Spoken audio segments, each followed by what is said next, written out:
allow the two It's okay. It's okay. Off your mind. It's okay. Off your mind. Chai! Now wow, people wey supposed talk truth to power don't off mic. And if we talk, now 500,000 they go summer us, call them hate speech. But fear not, my ego don't come. Ingo torchlight every corner, nooks and cranny of all these bad people where they spoil our country.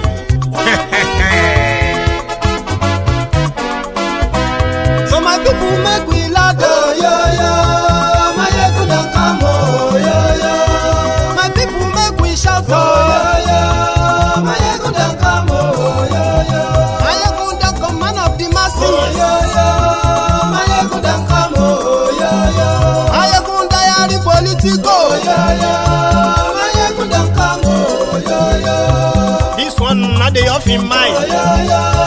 My ego don't come, oh yo yo. And in the touchlight every corner, oh yo yo. My ego don't come, oh yo yo. Okay, some people be they holla say they want the power. Chai, them be promise us say we go get light and power. Nah. Them hustle sote they can't get the power. But now they know they do anything with the power. Sure. Every day, dollar just they get the higher power over naira. See them talk say make we off mind, but thank God say my ego don't come. So my people make you laugh, oh yo yo. My ego don't come, oh yo yo. My people make we shout, oh yo yo. My ego don't come, oh yo yo. My ego don't come, man of the masses, oh yo yo. My ego don't come, oh yo yo. My ego diary politico, oh yo yo. My ego don't come, oh yo yo. This one not day off in mind, oh yo yo. My ego don't come, oh yo yo. Person where they do evil, no one make person talk. Them say that my yegun, that man too they talk. He too they talk. Say my yegun diary, he they hot like pepper. But every day then they take money in bulk. Woman picking, they the street they hawk. Still them talk say make we no talk. But thank God say my yegun don't come. So my people make you laugh, oh yo yo. My yegun don't come, oh yo yo. My people make you shout, oh yo yo.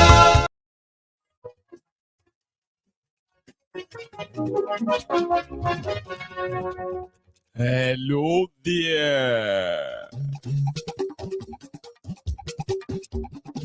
Mayegun la wa mo la mo to jojo.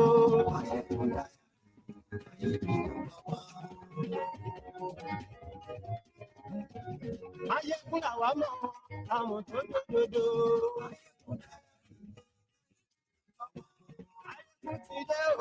Ọ̀rẹ́ ara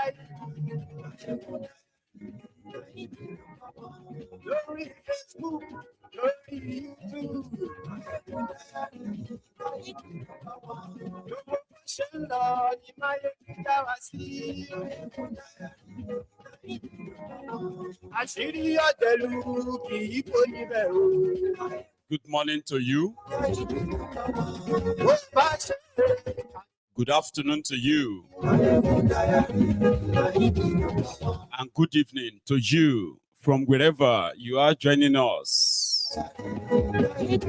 This is Mayegun Live.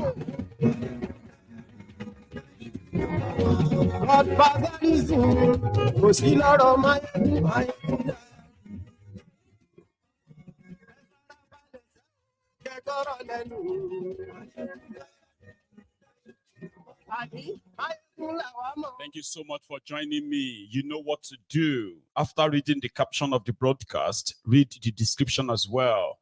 Share it.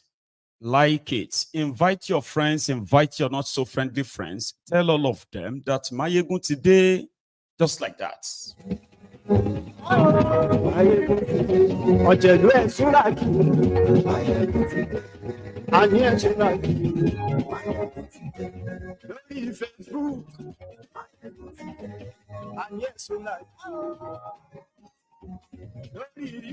Nigeria Labour Congress President Joe Ajaero I decided to honor the invitation of the Nigerian police today. Not without some follow-up dramas. The Nigeria's Tribal Olympics is also at the front burner tonight. There are others too. Read through the description. Like this, share it, tell everyone.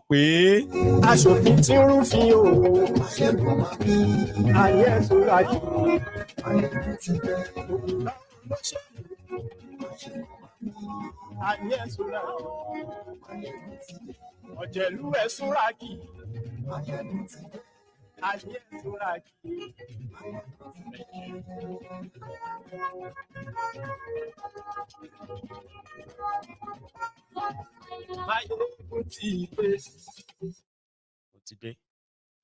So good morning to you once again. Good afternoon to you. Good evening to you from wherever you are joining us. It is Mayegun live.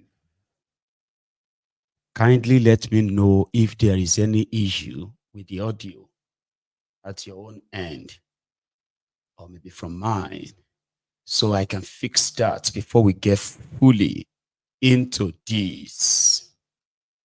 So we are starting tonight from what happened between the presidents of NLC, Nigeria Labour Congress, and the Nigerian police. About 2 weeks ago, the Nigerian police invaded the Labour House in Abuja, quite more than like about 2 weeks ago. And their reason for invading the Labour headquarters was that the sponsor of End Bad Governance, they were traced to the Labour headquarters in Abuja. And since they are investigating the End Bad Governance protesters for terrorism, anyone associated with it is also considered as a terrorist. So in their own, from their reasons, the librarian for Nigeria Labour Congress supported End Bad Governance protests. And from their investigation, is working for Joe Ajaero, the president of NLC. So they wrote him and invited him because they are investigating act of terrorism against Nigeria, treasonable felony, act to insubordinate, no, not subversion of national security. They now invited Ajaero. So the NLC scribe, they smelled rats, of course. They sold themselves to Tifnumbu when they could have had a chance. And if Tifnumbu can get them broken, then it will break the entire NLC into maybe 2 or 3 in the next few months, okay? So Ajaero and his guys believe that this is an attempt by Tifnumbu's government, right, to put the Labour Congress in its pocket by threatening and intimidating the leaders of the Labour Congress. But without taking any chances, Ajaero and his guys issued their own threats 2 days ago that if Ajaero honored this invitation, he will honor it just like as a normal law-abiding citizen. But if the police move mad, they will move madder. And I think that is what prompted the drama today. So Ajaero didn't go to the police alone. He called Femi Falana, their lawyer, to accompany him. Not just Femi Falana, it was like contingent of comrades. And I'm like, oh, if your president needs so much protection, If your president needs so much physical protection like that from you, he gets that kind of protection because he wants to go and talk to people in government. There is one thing I kind of pick out of that. Now only the momos go think say NLC have the bone or the backbone to face anything from this set. If no, my own observation. You can tell me yours. So I have the combination of all that happened before, during, and after without wasting much of our time. So I put all of them together. I'll speak after this. Ajaero with the police today.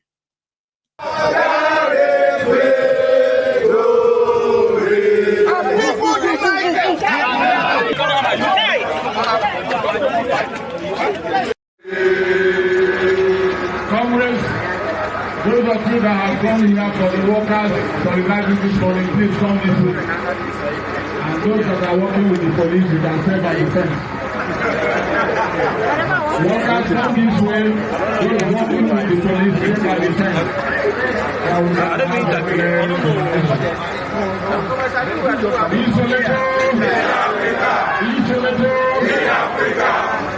My comrades, I want to welcome all of us this morning. I don't know whether the media already fancy my comrade president. Don't take his picture, don't ask him any question yet, please. It's only the police that have right to ask him questions today.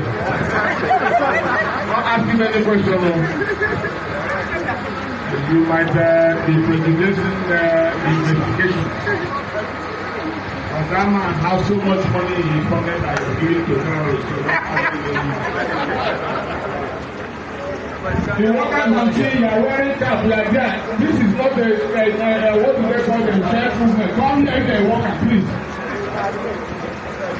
If the worker here under the workers or they come this way.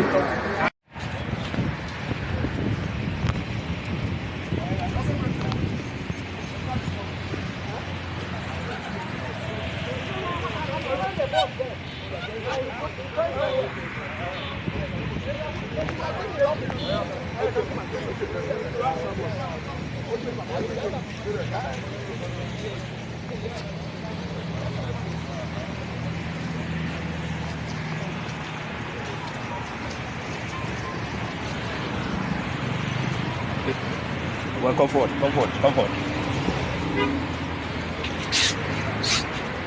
Just wait there. No get strength. I in the face the throw sand and the throw punch.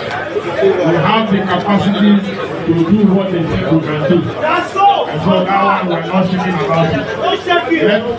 Let the president.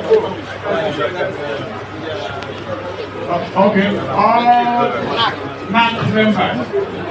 In NLC, NAC members are those who are NAC.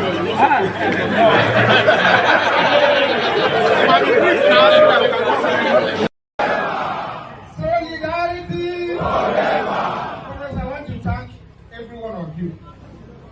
Thank all comrades in the states and are in various state commands that are praying that those that have been fasting since morning can break their fast now. Comrades, the labor movement is worth dying for because of the patriotism and commitment. Labor movement is one of the biggest pan-Nigerian organizations.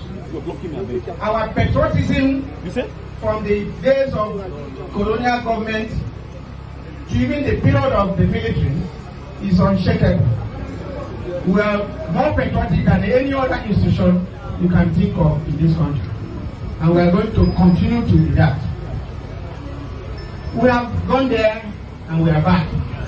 I just want to confirm to you that as a citizen, I've gone there and we are back here. So, and you can't do this job we are doing without this type of hazard. It's expected. And for those of you who called me, I told them that this is the hazard of the job. So, comrades, even at the unit level, some of us experience this. As far back as 97, 98, I was studying Falana. We were putting together in the cell, enjoying ourselves during the time of our battle. So, comrades, but what is important is the circumstances, that took you to that place.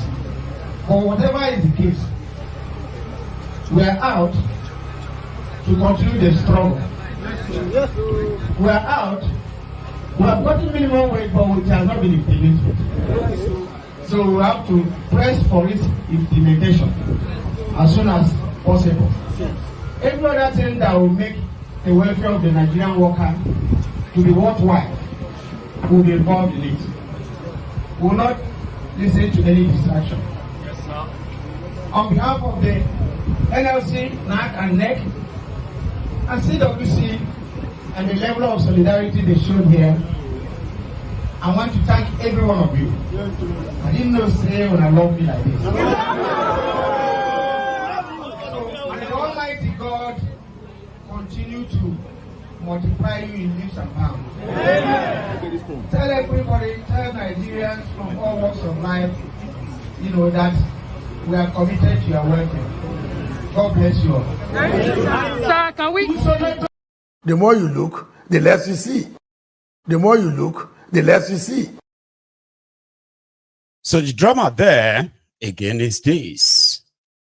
Apart from them accusing him of funding terrorism, because in Nigeria, whenever the criminal government of Nigeria want to hang you, all they have to say is that you are involved in something that want to either overthrow government, or you are planning to kill somebody.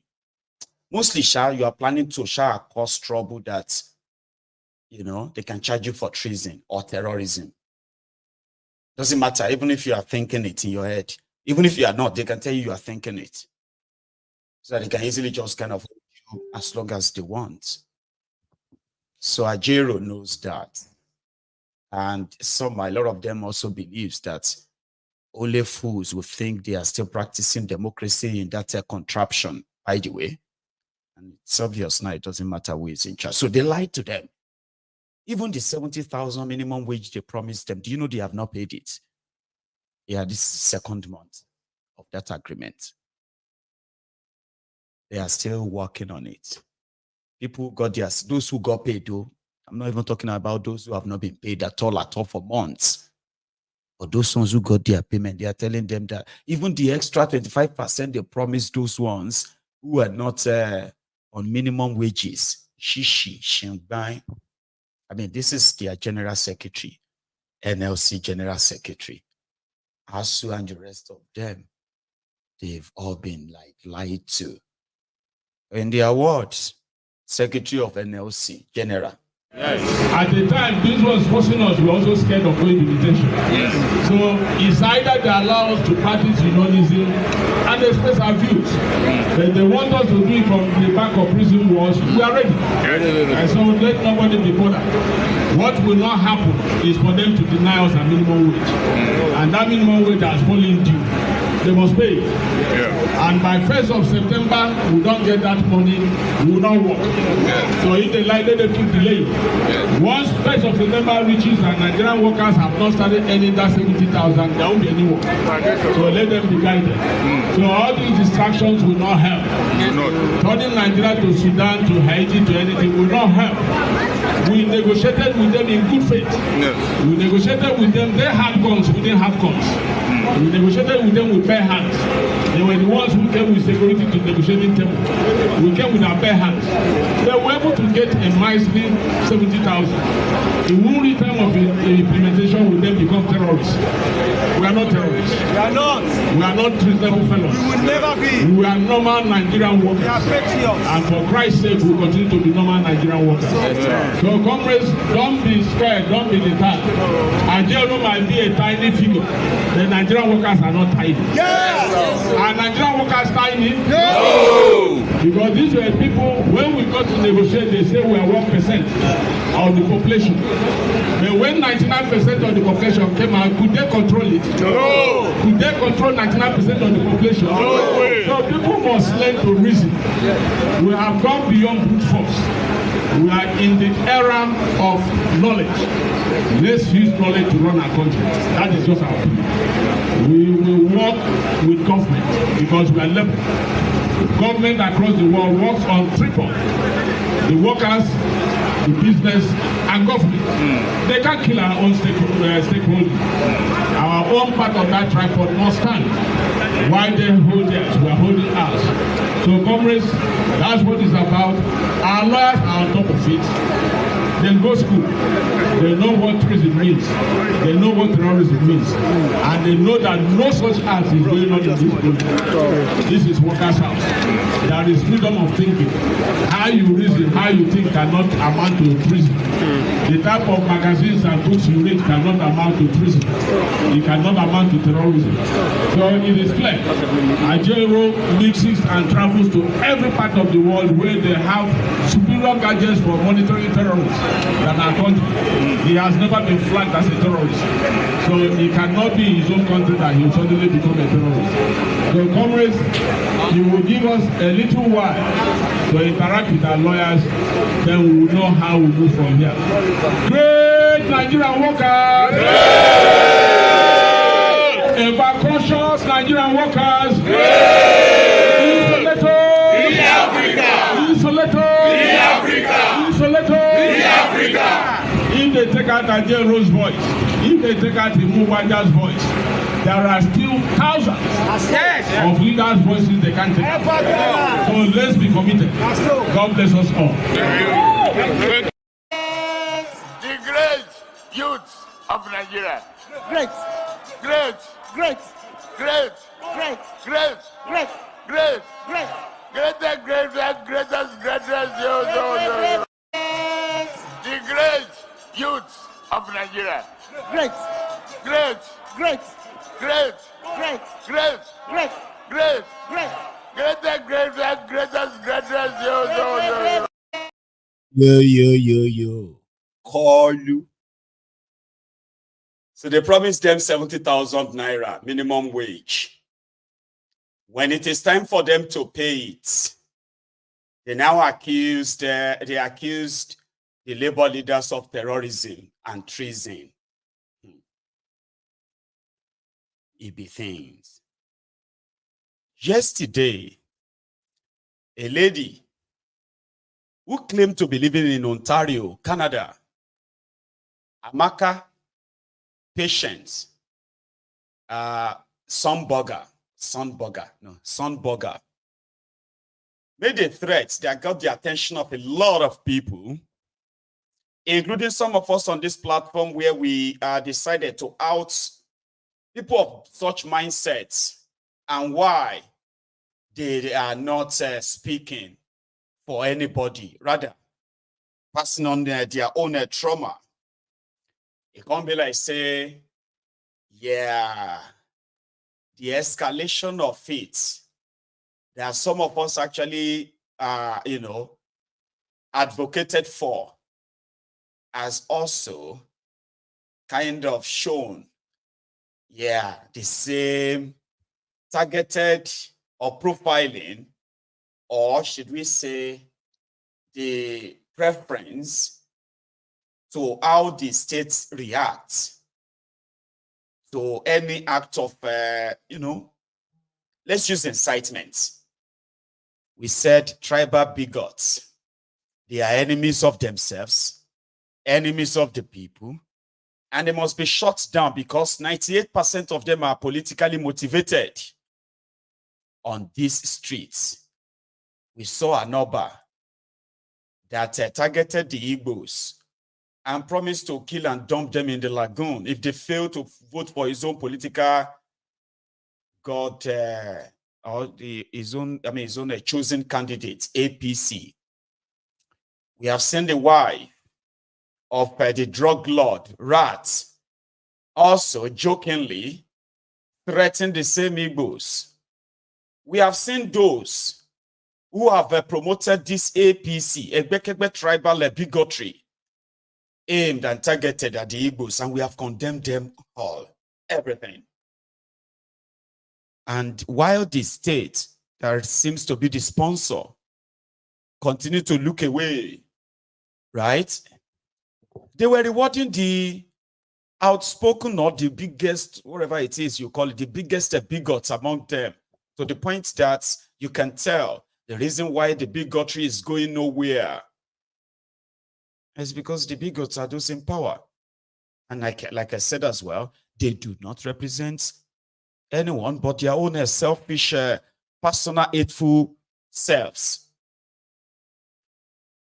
So we now concluded that if you have anyone from your tribe, because this bigotry is in every tribe, ethnic, nationality of that exists in that contraption.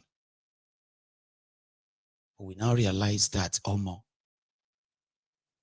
the reaction from the system yesterday and up to this moment, they kind of are beginning to be more suspicious, but at the same time, their involvement and the escalation of it is also a blessing in disguise. Ask me how. The moment that the House of Representatives in Nigeria wrote a letter to the Canadian government to look for and prosecute Amaka, Patience, Sonbaga, then everybody started bringing out all of those who laid the foundation for this bigotry. And this is just at the beginning. So if they are interested in it, then people started suggesting and introducing those who are meant to be prosecuted, same as Amaka.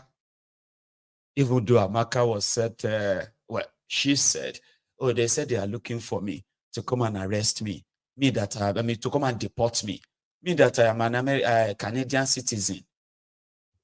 Nonetheless, yesterday, the Nigerian House of Representatives wrote this lengthy sort of a petition, right, against the lady that said, the Igbo lady that threatened to poison Yorubas and Benins anywhere you see them abroad. Now, we found other things as well. For example, what led to that? Remember this same set of people who were on that same TikTok, attacking the Oba of Benin, where we discovered Ajibola, and then one Ekong from Akwa Ibom, across river. Yeah. Who were kind of sounding as Igbos in that exchanges where they called the Oba of Benin gay, and they called the Benin Kingdom that. So these exchanges of we must poison the Yorubas, we must poison the Benins. So from our findings, also started from this. So people are digging more. So here is the first one, where someone called for the killings of Igbos and their children abroad as well. Since the fish say they get the power or they get the right, we let them know say we be Benin people. We know what we sabi do, what we do unto them. Both I put this thing now and make our people both home and abroad the year on. Maybe say anywhere they foresee their children, unalive them. Okay. Anywhere where they see both children, may they unalive them. Okay.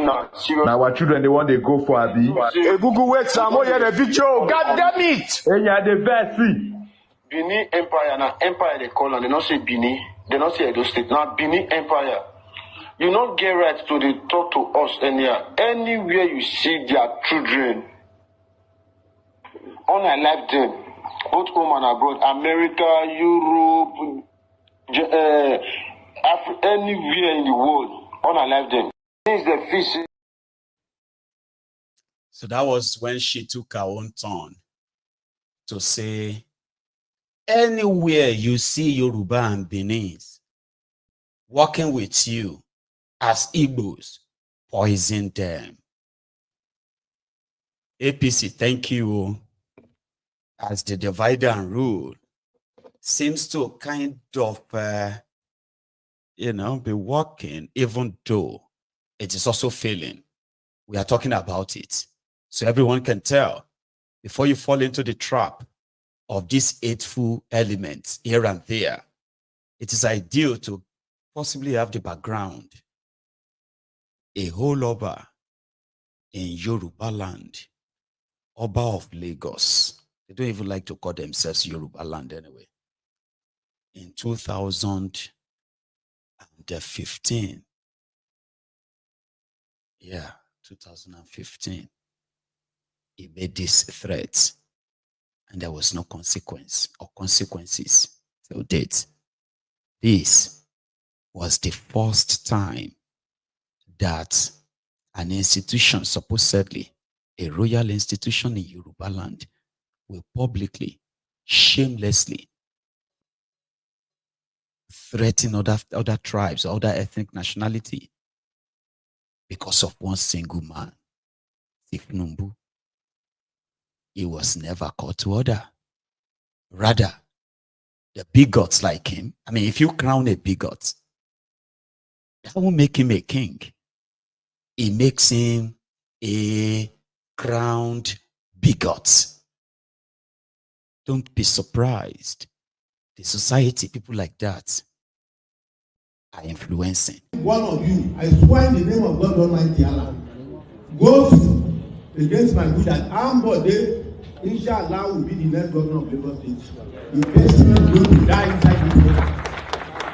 I'm not ready to beg, appeal to anybody. And that's why Ajaero and the governor said, that is your own. Even the two of them, they cannot disobey me. But nobody knew how I pick somebody. Jimmy is my blood relation. And I told him in a plain language, he can never be governor in Lagos for now. Kingdom belongs to God. I'm not begging anybody to go, but you must not. I repeat, what you people cannot do in Onitsha, what you cannot do in Aba or anywhere. If you do what I want, Lagos will continue to be prosperous for you. If you go against this, you will perish in the water. One of you, I swear in the name of God. So that was the beginning.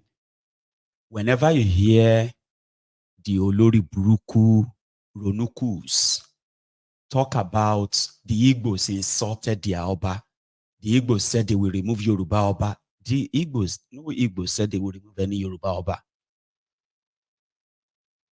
They were talking about that former police officer that is now a king, Ifnumbu's king. He targeted the Igbos, profiled them, pronounced the hatred openly on them, and they dare not talk back. And guess what? 2 Yorubas were running to be governors of Lagos State. One of them wanted to be governor, Ambode, Jimmy Agbaje. But the bigoted loonies decided to stigmatize one and eulogize the other using tribal bigotry openly.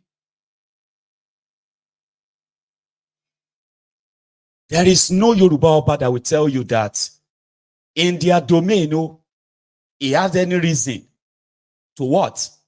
To threaten the Igbos in his domain. No Yoruba Oba anywhere in Yoruba land. But that was the beginning. In 2019, again, using their own, what is called the influence, and to threaten the Igbos again. This time around, it was rats. Remi Werekwe. in 2019.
So what she was practically saying there was that they were going to inherit all the Igbos. Okay? Because I mean, they love the Igbos so much. This is like APC, not Yorubas now. This is where they kind of get some of you who are already losers to join them in the bigotry Olympics to start with. They were laying this foundation in their Lagos, in their Shito there, right? And the whole context was like, the Igbos are not listening to Tifnumbu, even though inside his own family, he's got Igbos as member of his family. Among those who are helping him to loot here, dupe there, manipulate left, right, and center, there are Igbos among them. Those who are helping him to launder money, those who are helping him to all these things, they are not just like, there are Igbos who are among them, but they don't give a damn. The impression is that politically, if they are not going to vote for whoever I want, then they must never vote at all. Anything opposite that, right? It is an affront. So they now turned that their APC, ACN, AC, and all of that. They now turned it into Yoruba, Igbos ate Yoruba. The foundation was there. And that's where you have the political foundation of what is now brewing, spreading, that everyone, especially when this APC, Egbekegbe came in, what has now become the bigoted nation, people who can't wait to kill themselves. It wasn't just that. It wasn't just that. In 2023, there were also ordinary people who blamed the Igbos for their businesses not growing or expanding because the Igbos are buying the whole place up. Ashiwaju, please stop them. They make them face the Igbos. Why the Lebanese, Indians, Chinese, and the rest of them are actual owners of almost half of Lagos now, if you have to reason out. This was in 2023, before their governorship election, that the Sonwo and gang turned into war. In case if you have forgotten, these men blamed the Igbos for why their business is not growing, because from the royals to political class, the whole tone was already set in motion. Why not? We are law-abiding citizen of Lagos State. I myself, as you are looking at me, I'm born and brought up in Lagos State. I don't have any other state. We are all the only Yorubas in Ladipo as a whole, living, passing mechanic. We have more than 13 different workshops in Ladipo. To Akiwumi extension, to Igbolowu extension, to Alaji Musa, all those places have been taken over by Igbo people. This only remain for only Yorubas and the Igbo people. They are now telling us they are going to use millions to remove us. They are going to remain here forever. Please, the people of Lagos State, Tinubu, Baba Agbalagba, the Jagaban of universe. The Jagaban of universe. Please, Mechanic Village. Let Mechanic Village or Dualadura remain as a mechanic workshop. It's under power line. It's given to us by the former governor of Lagos State, Alhaji Lateef Kayode Jakonde. Kudos to the man. Kudos to the man. Kudos to the man. That's my contribution to the press. I am appealing to Yoruba leaders. Yoruba leaders, are you sleepy? No. Are we sleepy? No. In a grand where we suffer for, our grandfather suffer for, our father labor for, somebody will come from outsiders because of money. You want to sell our name. It's not done everywhere. Remember tomorrow. Please, Mr. Jagaba, with honor, with respect, I want you to use your name, your power, your logistics. Please save us from this mess. If somebody will come from outsiders and tell us that they will use money to send Yorubas. Yoruba, we have Masjid coming. Where do you want them to stay and work? We are not hooligans. We are not an armed robber. We are not a tout. Many of us have suffered more than 10 years to gain this. We are law and abiding. I'm just taking you back step by step so that you can understand that when the people who set the tone for this level of tribal, ethnic hatred, when they try to pull wool over your eyes and show to you how other people hate you simply because you are Yoruba, when you have never been hated by anybody, so to say. Our land. They are taking our land. Some people will come from outside. Who are these some people? Listen, you have, I'm using Yoruba land for example now, because that is where the politicization and weaponizing of bigotry for political gain actually originated from. Tifnumbu and his gang. It's just that this is the first time they take it to national level. I will let you know this quickly. Everyone who has been participating in their political whatever or politics in Lagos will tell you, if you are not in Tifnumbu's camp, you are tagged enemy. Not enemy of Tifnumbu, enemy of Lagos State. And you are to be ostracized, which means excommunicated. Anyone associating with you will never even see what is coming. Ask those who have been in the Lagos politics and in the opposition. Do you get that now? So the moment you are not in their camp, you are considered enemy of Lagos.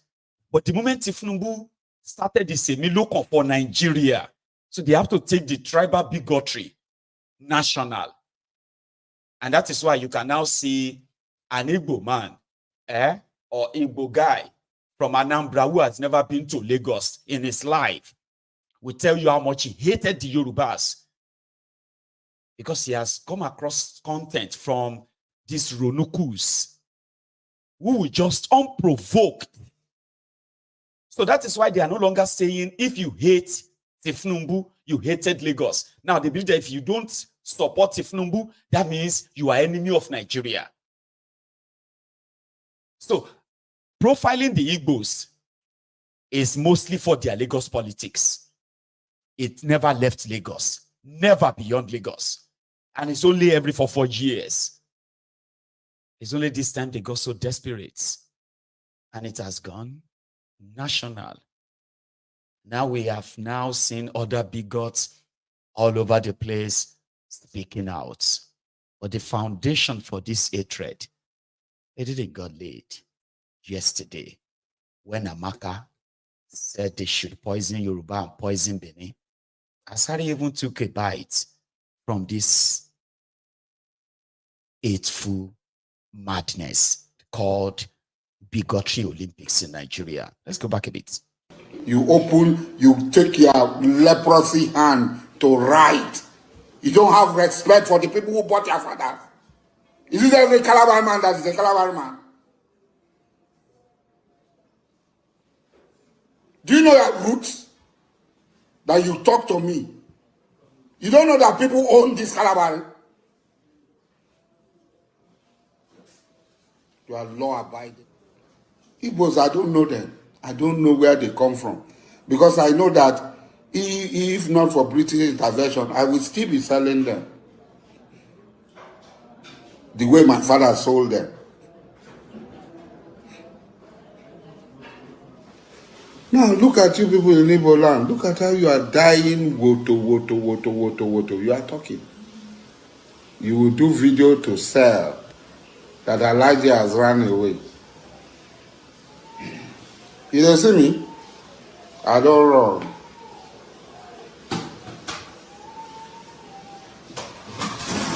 Hey! Leave me alone.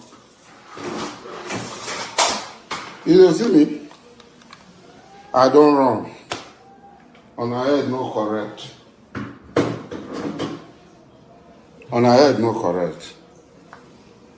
The bill is on and they look for who go finish on her. Look for her everywhere, finish on her. And they see me. Igbo people, hunt them down and kill them. Don't show them mercy. They are worse than the devil. You know, utterances like this, they are those that continue to set the stage for more and more madness you see today. I think I saw somebody there that is talking about how the Fulani still cover Ilorin. I think he's talking about the video we watched earlier, where those mechanics, who I can tell you that 99% of them are not even from Lagos. Okay? They are probably from somewhere else, right? But yeah, indoctrinated into believing that why would the Igbos buy the land? Not why did they put the land up for sale? Do you get that now? So if you are somebody who is talking about Afoja and Fulani in Ilorin, and maybe that is your own way of referring to the Igbos. Yeah, we are saying the same thing now. As much as you have been indoctrinated to believe that Igbos are dangerous for buying the lands that you put up for sale, investing in the land, and paying taxes to your criminal politicians is bad. But it is great for the Lebanese, Indians, and who else? Even Dangote, a Fulani man, to own tens of thousands of acres of land sold to them. And the owners of the land chased away. The supposed indigenous people of the land chased away. If they tell you, say, you know, get mental problem for your family house, Baba, you need to fight them.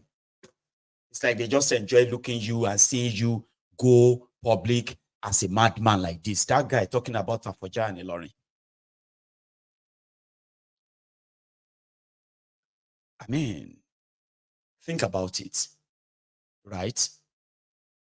We have those who are currently, the same Fulani that you're talking with, they are currently shooting and chasing our people away from their land as we speak. But you are so mad at those who paid money for the land you put up for sale. Come on. And Chinese, God bless you. And that's just not just in Lagos. If you now go to other part of Yoruba land, it will possibly shock you how much of those supposed ancestral land are no longer in the hands of the ancestors' descendants anymore, including the minerals in those lands. You have Chinese, you have all these illegal miners everywhere. Oh no, damn it. Please don't get me started. That was a Sari Doku dump, flashing gun. I would kill Igbos. All of these are the tone of what Nigeria has become under the APC, to the point that they were recruiting people to open fake profiles and continue to push narratives, divisive narratives like this, so that everybody could get energy to discuss how they go buying themselves or buying somebody else and all of that. So when Amaka said this yesterday, record me very, very well. Record exactly. me. We are going to give them time to start poisoning the Yoruba and the Benin. Put poison for all una food for work. Put poison for una water. Make una dey buy one by one. Una go buy one day. Una go sick. I go put ota pia for inside una water, inside una food. Una no go see better. This guy hate when I get for una, so it go last forever. For all of una food. Ota pia. What do they call that one? What do they call that rat? Ota pia. Eat and die. Sniper. I go they put them for all una food. Sniper. All una food for if I go work tomorrow now, I go put them for Yoruba people food. Go tell government. Oh yeah, I dey Canada, I dey Ontario. Oh yeah, hurry up, hurry, fast. I go put. I dey Canada, I dey Ontario. Abiku Dagoru, who flashed the supposed image of the woman or the lady, the devil in human skin. And I've been told that all this madness, now because of Benin election as well, next month, again, I am not interested in whatever cost it or not cost it. I'm interested in what everyone is doing, not what you think. So let's deal with what we're seeing. Abike Dagboru, they created an office for herself called Nigerians in Diaspora Commission, NIDCOM. Said they have now written a petition to the Canadian government. The Nigerian House of Representatives also said they have also written to the High Commission of Canada in Nigeria to hand it over to government of Canada. All about her. Then she had this to say, possibly hours after. Here. Tell all these people with Bini Oba picture, make them sit down, make them go find job to say we're not ready for their nonsense.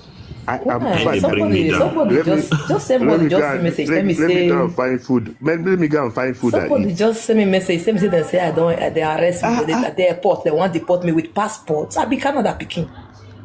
Let me go and find food and eat. I be Canada picking. Dara. Say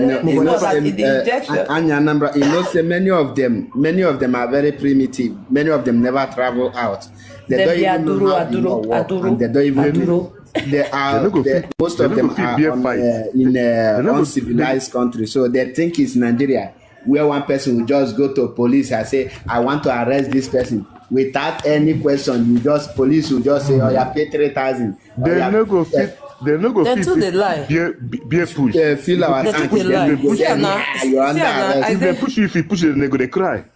They never start the car. Tell them say I get 1 year contract with them. See now, I dey house. Yeah, why go they lie? See, I dey house. I check my money. Sell to I'm telling you, as soon as we should find way and defend this our sister. This and that. I don't even know they are lying. Okay, they will continue lying. Sure. May we hear from. Let's continue, boy. May we hear from Tony Tony Omo. May we know you so that they will really protect you. Then after you go to Oba of Bingo. Remember the topic. If you come here, you must stick to the topic, which I have explained over and over. So if you don't know the topic, you ask what is the topic. But if you know the topic, may we know you first. Tony Omo, unmute yourself. Yeah, now well done. Hello? Go ahead. Okay, can hear me now. So she's a Canadian, she claimed, and she can be deported. Of course, she won't be deported, miss. Whether you are illegal or you are not illegal, is it just a matter of time now before, as some are saying, no, like she's this or she's not that. I have told you this yesterday. Okay. Your opinion about what she is or what she's not, as much as a lot of you are interested in possibly, defending your identity that you believe is soiled if she's associated to Igbo. And we can sit here possibly and just drag that all night. That's not the direction I'm going with, for now. Abike Dagboro that decided to amplify this claimed that the reason why, the reason why she is able to go after Amaka in Canada is because she deals with Nigerians in diaspora. So people have started showing her rather. Some others that are not, one in Nigeria, the other one is not, which simply means that if the Nigerian institutions or the Nigerian government, this is just a false alarm, okay? It's never going to count. I'm just picking up what they are saying, right? So now, you see, look at these guys. In fact, they arrested the one at the top, that one on top there, right? He was arrested.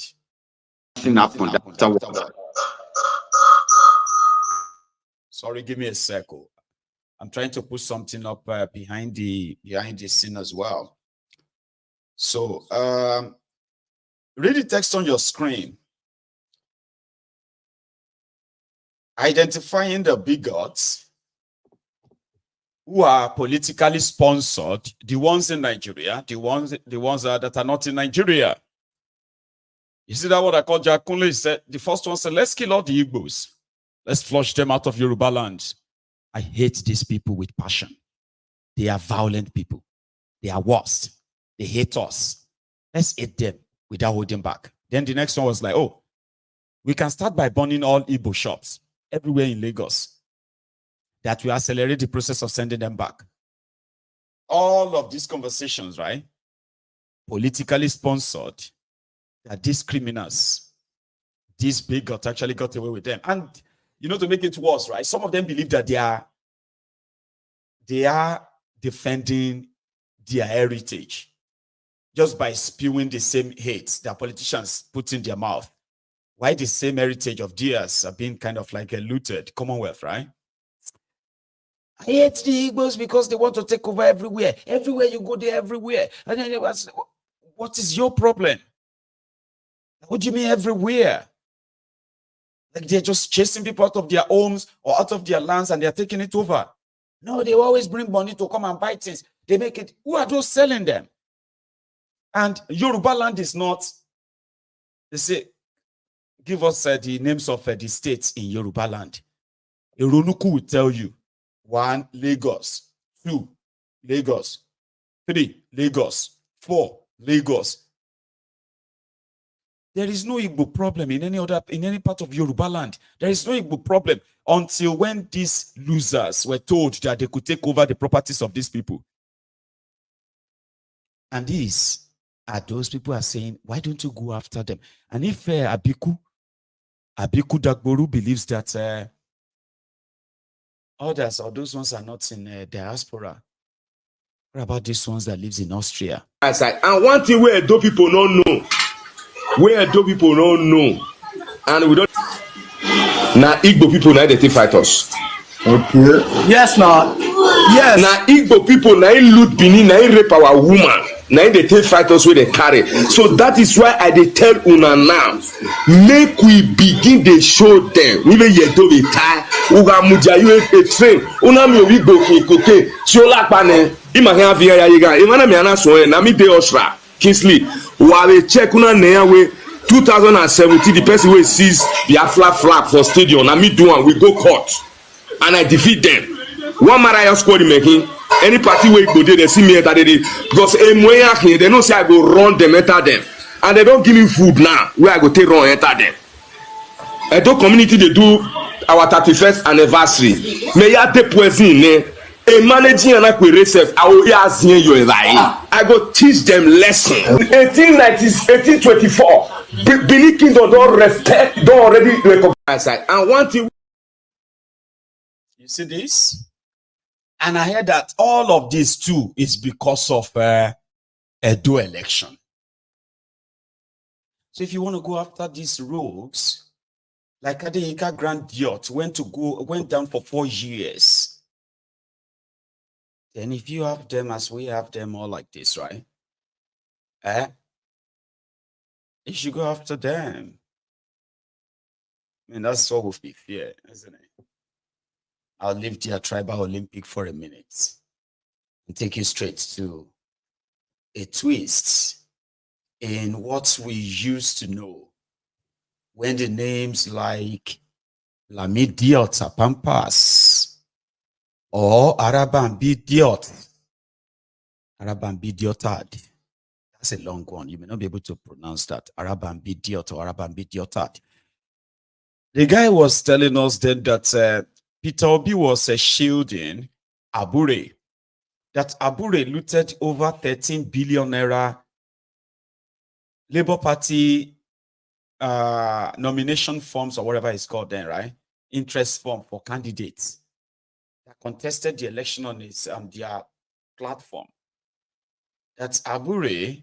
They reported Abure to the EFCC and DSS. DSS picked up Abure because Abure was accused of sponsoring terrorism using the money he made from the 2023 elections. And on this platform, I remember sharing a clip where Arabambi Diot came on and said, Peter Obi, they had no problem with Peter Obi. They only had problems with Abure. And Peter Obi is the one shielding him. The things don't change, oh. Now, that INEC said Abure is not the chairman. Arabambi Diot is blaming Peter Obi and Alex Otti that they are the ones who want to remove Abure. And we will do everything within our power.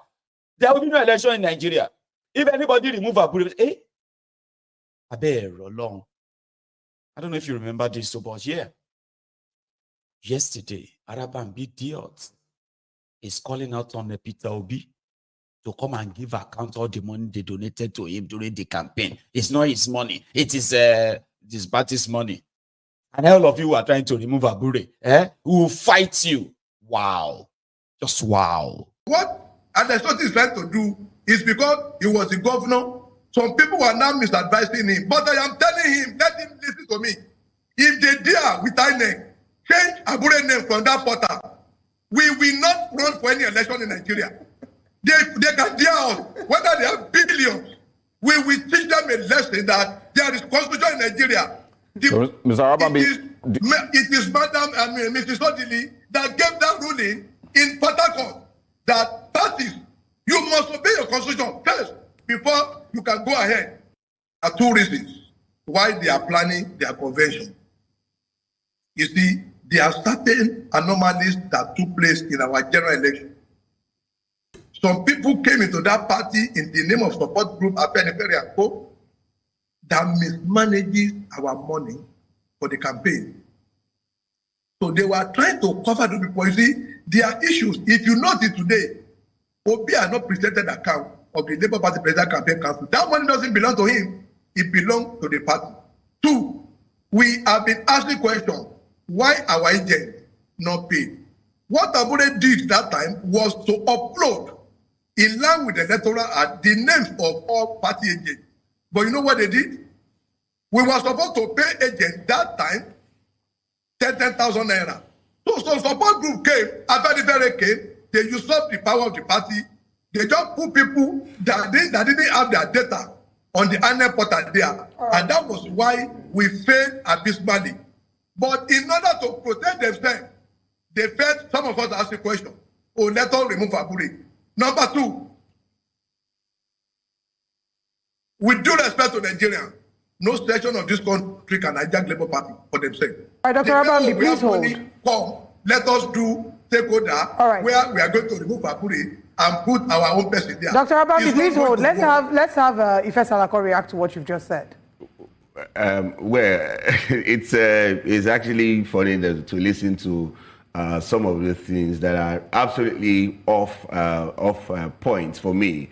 To start with, if there was plan to remove Abure, which I don't have that information. If there was plan to remove Abure, we wouldn't have been invited for the meeting. They would have, when the convention at the other one that they had, and the people that were not needed at the convention, they were not called. So if there was plan to do that, why would his name and his team be on the list that were called for the meeting? That's unfounded allegation. And also coming to the point that it is Abure that what he read in the Constitution, that it must be a meeting that would be shared by Abure. Abure is called for this meeting. The Abure-led team is part of this meeting. They are called. So if it's about the Constitution that says that he should oversee the meeting, yes, he should be there. Abure will not get to. How long?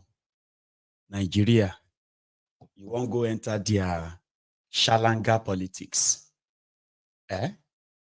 Like you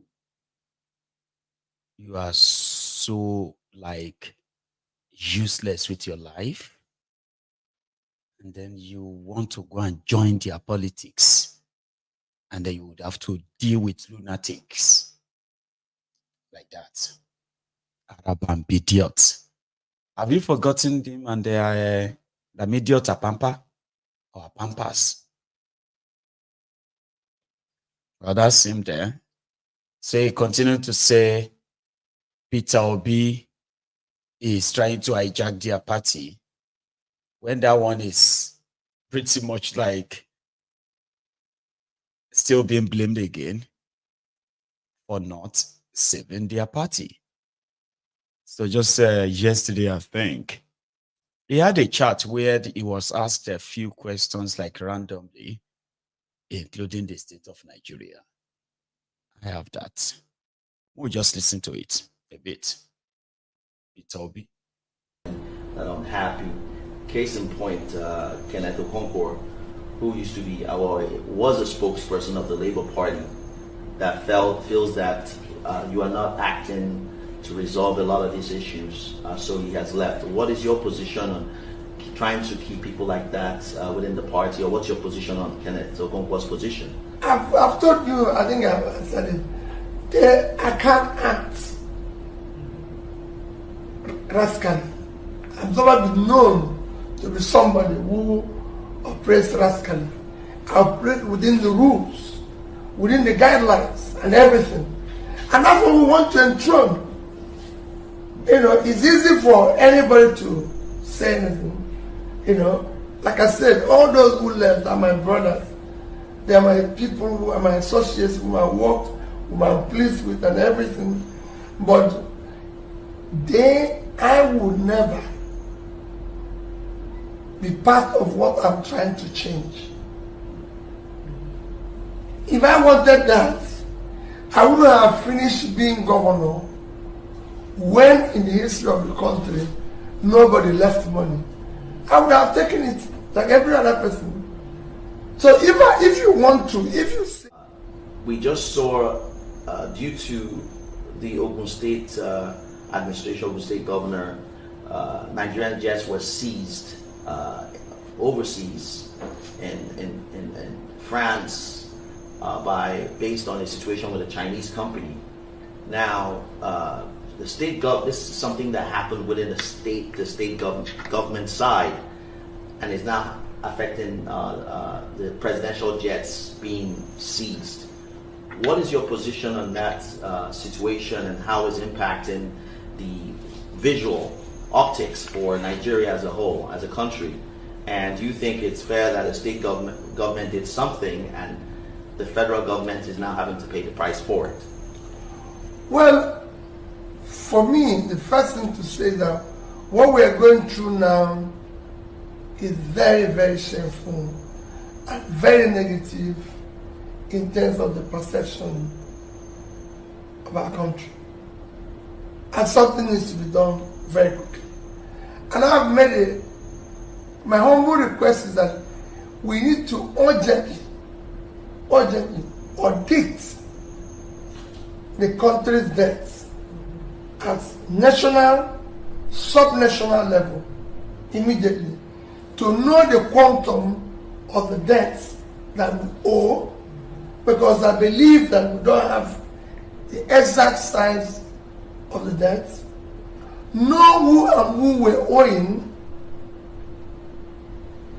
and most importantly, know what those debts were used for, or how they were contracted or sourced.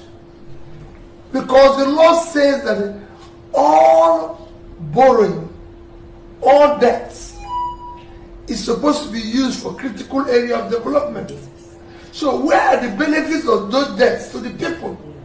Because the people are not going to pay it. Where is the benefits?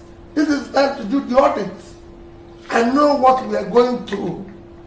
So that we, especially as we don't have not just presidential jets.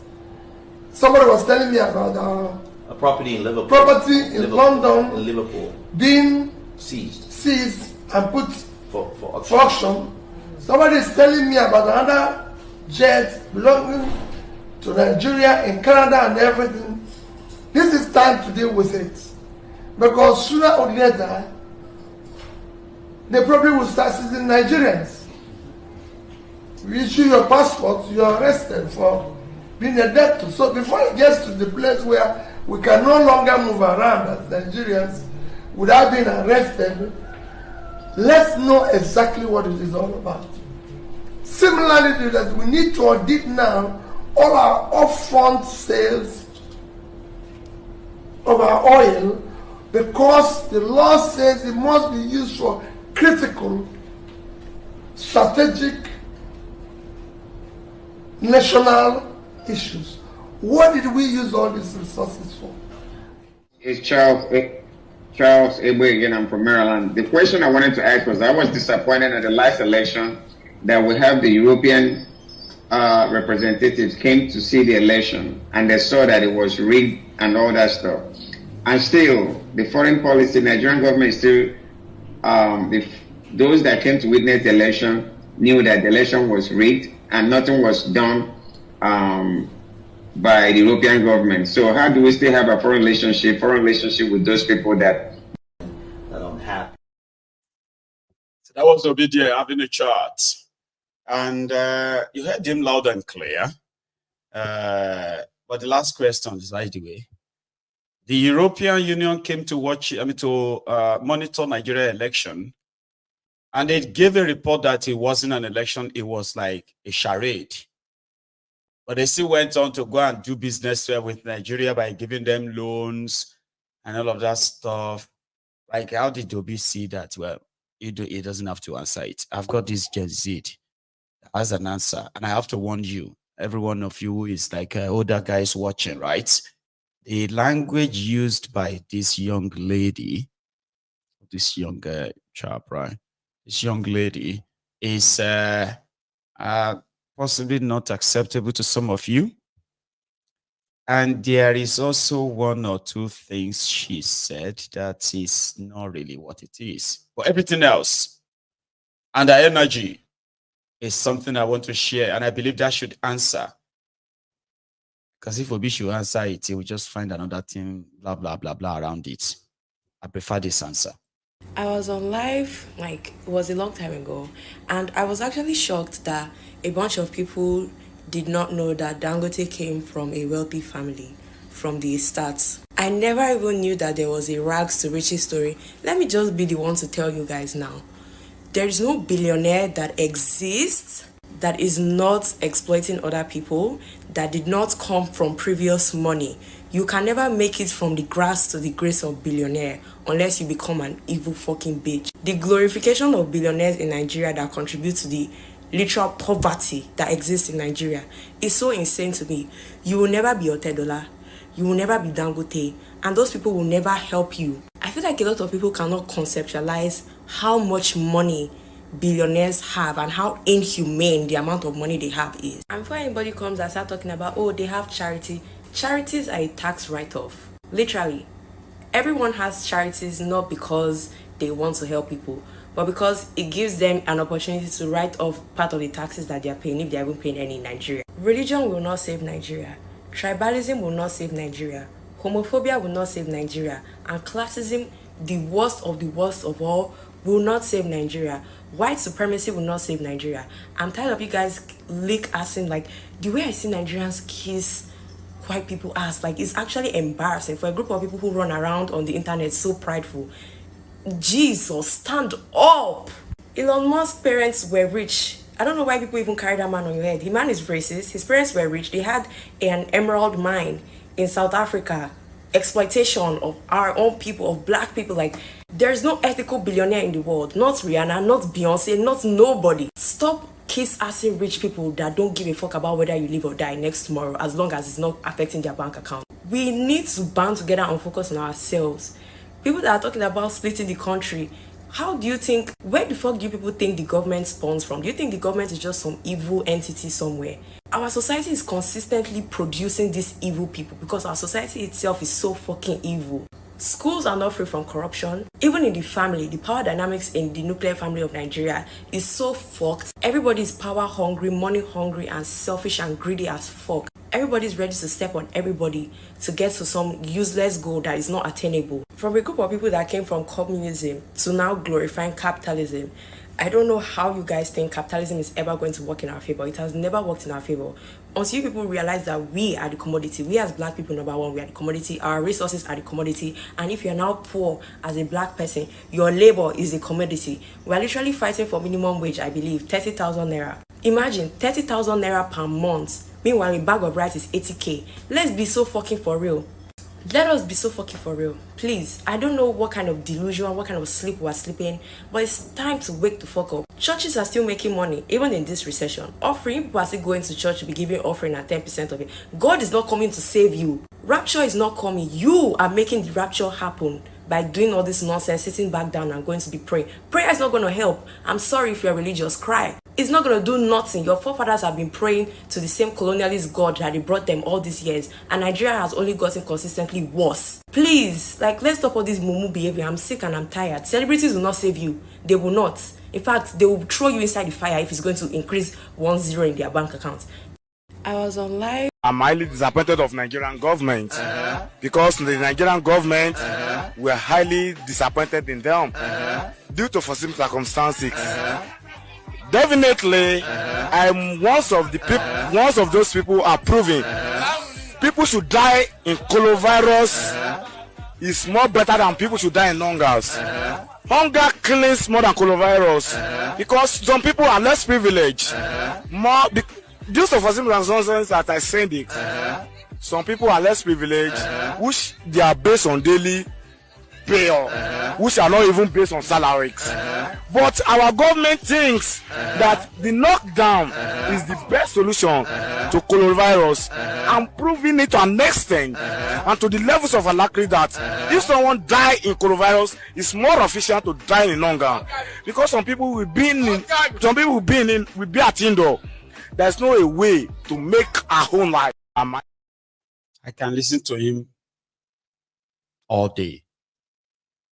Just for him to begin to give me that motivation as he's trying to get the word out. It's the passion. The passion. He knows what he wants to, but language barrier there you will say, right? But he still got it out. I can listen to him all day. No joke. Going forward, ladies and gentlemen, leaving behind the argument of who will do what or not. The Gen Z are seeing more because they are more educated than the generation before them. You need to understand this.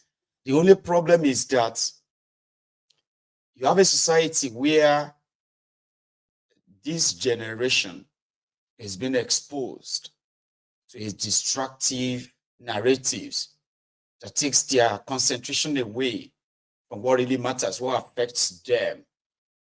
But there are some among them that are not totally and completely distracted by all the normal nuances or youthful exuberance, as they will say. They are still young. You are still young. You don't understand. You won't understand you are still young. There are young people that you can't say that to because they know better than you. I love it when they speak out like that. The internet fits the information they need, and they have the capacity to read more. You know, nobody is coming to save anybody. True that. If you are from Africa, you are the commodity. If you come poor, your labor is the commodity. Your labor is what they are trading. That's deep. Somebody spotted that. Because you are in the hands and at the mercy of, I don't know, confused, lost, kleptomaniac criminals. You remember Uju Kennedy? She's the Minister for Women Affairs in Nigeria. Oh, I'm not going to say much about her background, okay? But something just happened. See, about 2 weeks ago, 2 weeks ago, Uju Kennedy angrily stormed a venue where women were having an event, and she said the organizers were using the name of the Nigeria Ministry of Women Affairs without her approval. So she disrupted it and ended the event. It said they were imposters. That must never happen again. It seems not everybody listened to Uju. Uju took another turn just yesterday. This time around, she took time to lecture those people there why she would not take any nonsense from anybody who did not receive a permission to use. It's illegal, she said. Uju again, if you don't mind.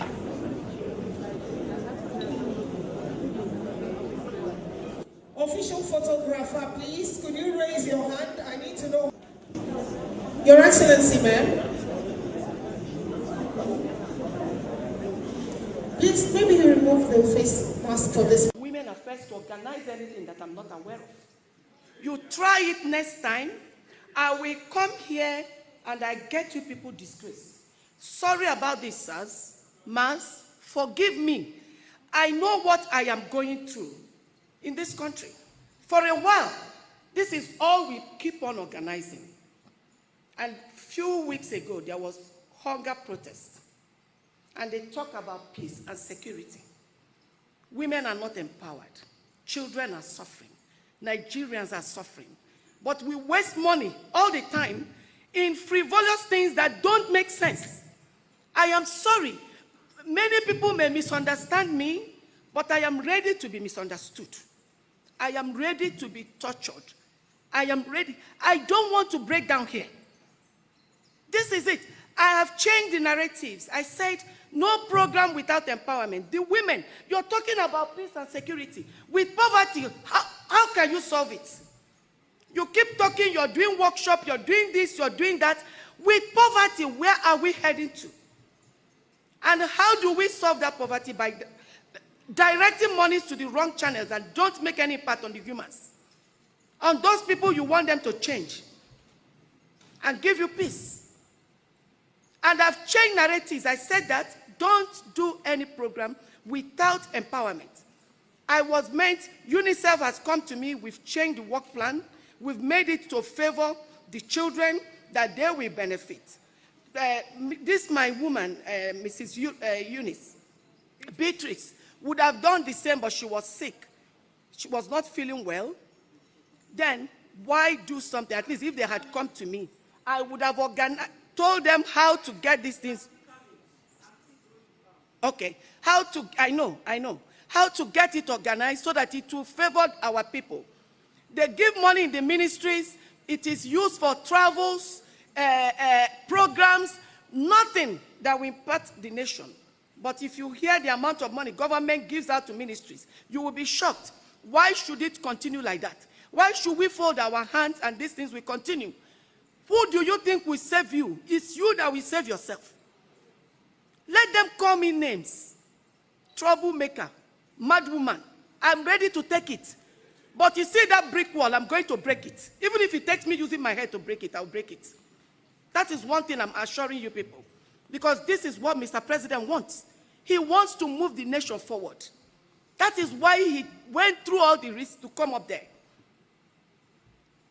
Let it not happen again. And you, come. Look at her. Mrs. Beatrice, you see this lady, you have to look into her matter. I'm going to tell my ministry to look into her matter. Listen, she's an Igbo woman, though. Don't think I'm maltreating anybody. I know the facts I am making. Because it's not today I told them, you can't bring 100 and something million. You use it and do program. My people, that is the fact. I am not lying. 100 and something million is used for programs. And I said, always cut it into two. Use half and empower the women. Then use half and do whatever program you want to do. Let it not be that I'm coming here to block everybody. This one, Jagara come out. You and women will be angry with you. You don't have right to tell them to divert money. That is why I'm sure she's sneaking behind me to do this. Try it again. Let it happen again. I will disgrace them and disgrace myself. I'm not going to disgrace them alone. I will disgrace myself and there will be no program. Anywhere I hear it, even if I'm not invited, I will come there. So I'm sorry if I've embarrassed anyone. I am sorry if I've misbehaved.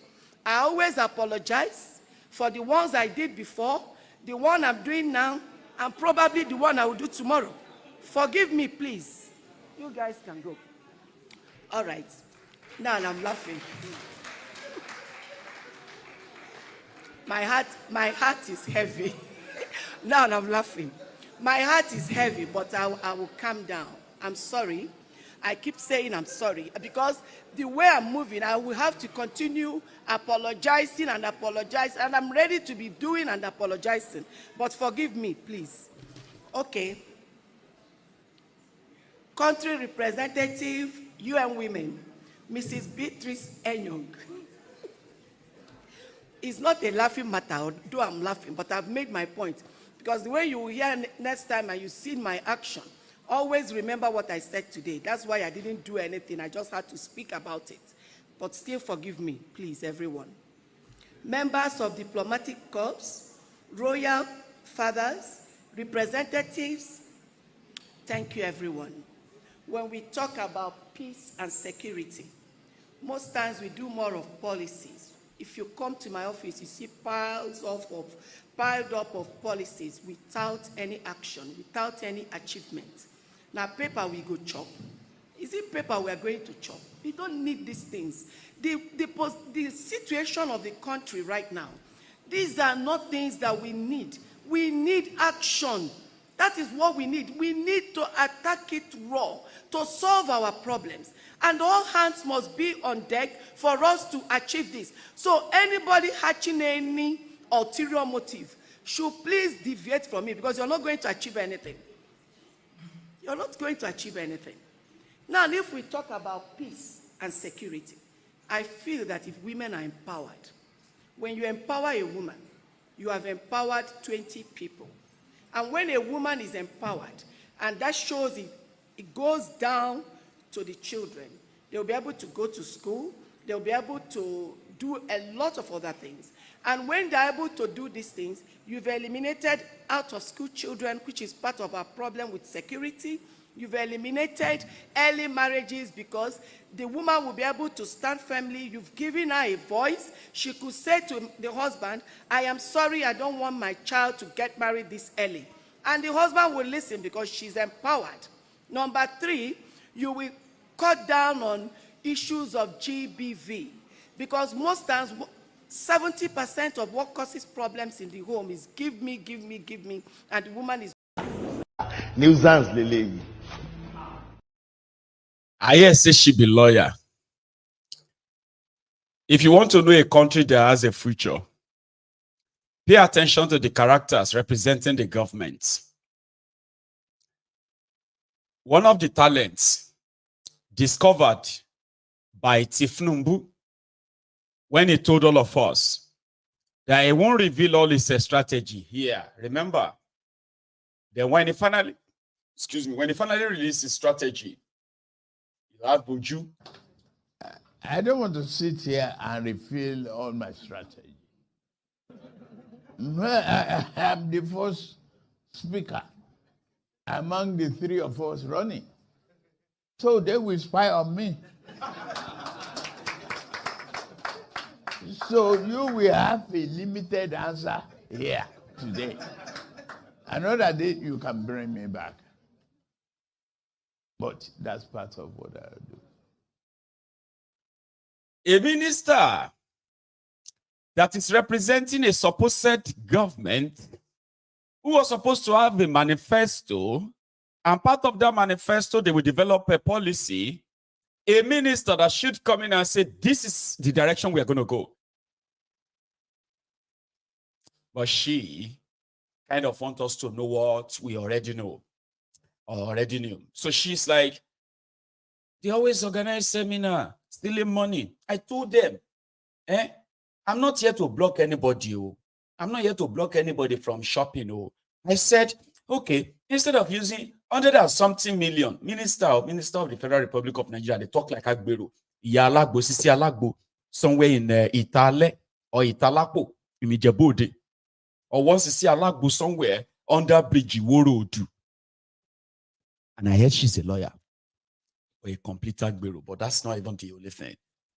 Madam Minister, didn't you present any policy everybody have to follow? So she said, I told them that they should be doing it into two. You know the way me and you will talk and say, Jima, these people are so wicked, though. And Jima will be like, Mayego, I swear, Nigerian politicians are very wicked. At least I'm not really against them stealing. But maybe they use small part of the money to give to people. What do you think, Jima?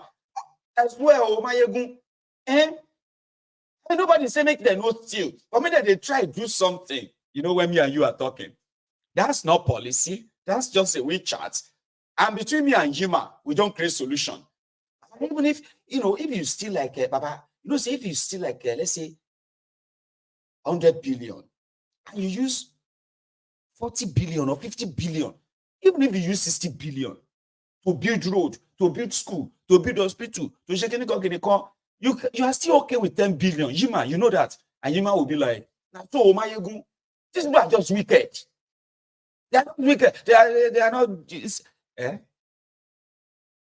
That's how the Minister of the Federal Republic of Nigeria speaks. I told them, I am not here to block anybody. I am just here to say, instead of using 100 and something million for a seminar, empower women. Cut it into two. The empowerment. In Nigeria today, people are hungry, especially women. The problem of women in this Nigeria today is food. Let us empower them instead of using this money to do meeting. I'm not saying you shouldn't steal money, but let us cut it into two so that we give some women too. That is what Mr. President wants. Mr. President is so passionate about women. And I'm going to do it again if you don't listen to me. If she don't get any policy, Abi, Uju kini policy here. At least we have any policy. Uju. All this, if you know how much money they give to ministry, she's saying that to the audience. If you know how much money they give to all these ministries, but they always organize seminar. I told them, empowerment, do empowerment. Share the money. That we can look good. Economic policy. Uju saw the rest, right? What exactly is your policy, Uju? and the woman is not doing anything. If a woman is empowered, she won't even have time to start exchanging words with the husband. And it takes two to tango. If two people, if one person keeps quiet and one is talking, at the end of the day, nothing drastic will come out of it. So if you check around, you will find out that the major problem that we have across GBV and other things is based on poverty. Even this insecurity you're talking about. Many percentage of people that are involved in so many things are being convinced because they can't even afford 1,000 naira to take care of their children. From here, I'm going to National Hospital. And when you get there, you see so many Nigerians that are being kept there over 7,000 naira. And they've been there sleeping on the balcony corridors of the hospital. I am going there today, which I invited some of my brothers that came all the way from Port Harcourt to join me so that they can help to pay off their bills and release them to go home. Then some of the children there will be able to pay some money for them to continue their treatment. You will see it on the television.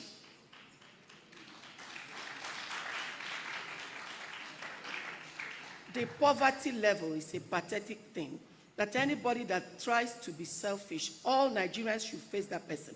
If I'm fighting you, I will call Nigerians to back me up. And even the royal fathers, I will call them because I've partnered with the royal fathers. They will back me and we will fight that person for Nigeria to be okay. We need to move ahead. So please, my people, the major reason we're having insecurity is mainly poverty. It is mainly poverty. And when there's insecurity, there can never be peace. So let us focus our money right. Let us appropriate our money right. So that we start solving our problems than lying to ourselves. We talk too much. We program too much. We advocate too much. I heard something, they said they went to advocate to husbands to allow their wives to work. 200 million was spent. To advocate to the husbands to allow their wives to work. No money was given to the wives. No job was provided for the wife. But you spent 200 million to go and talk to the husbands to allow the wives to work. Because my people listen and understand. So that when they're telling you how mad this woman is, you understand what I have seen that is making me mad.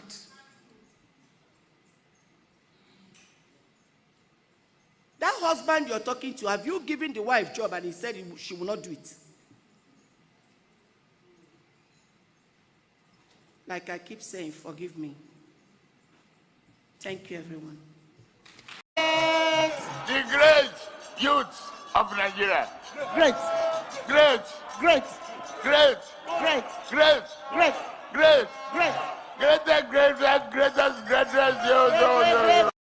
Since when I born, you never seen this kind of abuse before. Turubu, I must abuse you. Turubu, number 1, Ogu Okiyapa. Turubu number 2, Ogu Okiyama. Turubu number 3, Ogu Okiya your children. Turubu number 4, Ogu go bury all your family. Turubu is a goat, yo. A goat, yo. Turubu is a goat, yo. Ewausa. Turubu is a goat, yo. A goat, yo. Turubu is a goat, yo. Ewausa. Uju Kennedy, ladies and gentlemen, the policy of the Minister for Women Affairs, Nigeria at the last dent. And I don't know what I'm going to call this. This time last year,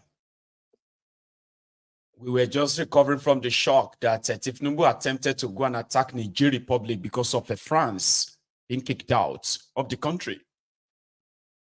Then screamed and all of that, but it didn't happen. Got botched. But yesterday, Musa the supposed Nigeria Chief of Defense Staff, was in Niger Republic, and he was welcomed.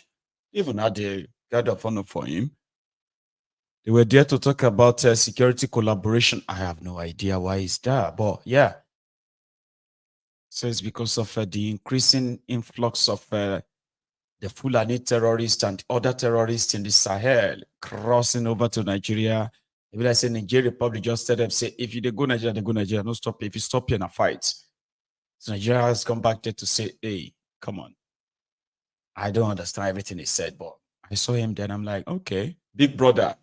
Now don't go back with your tail, with your tail between your legs and say, come, forget about all those rank last year. We're still brothers, you say.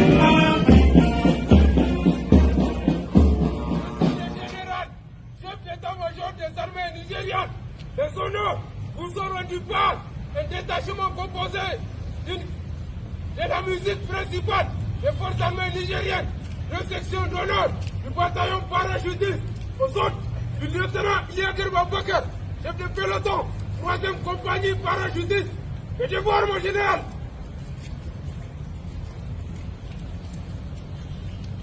Mun zo don mu haɗa kai, mun tabbatar mu sojoji ba 'yan siyasa ba ne.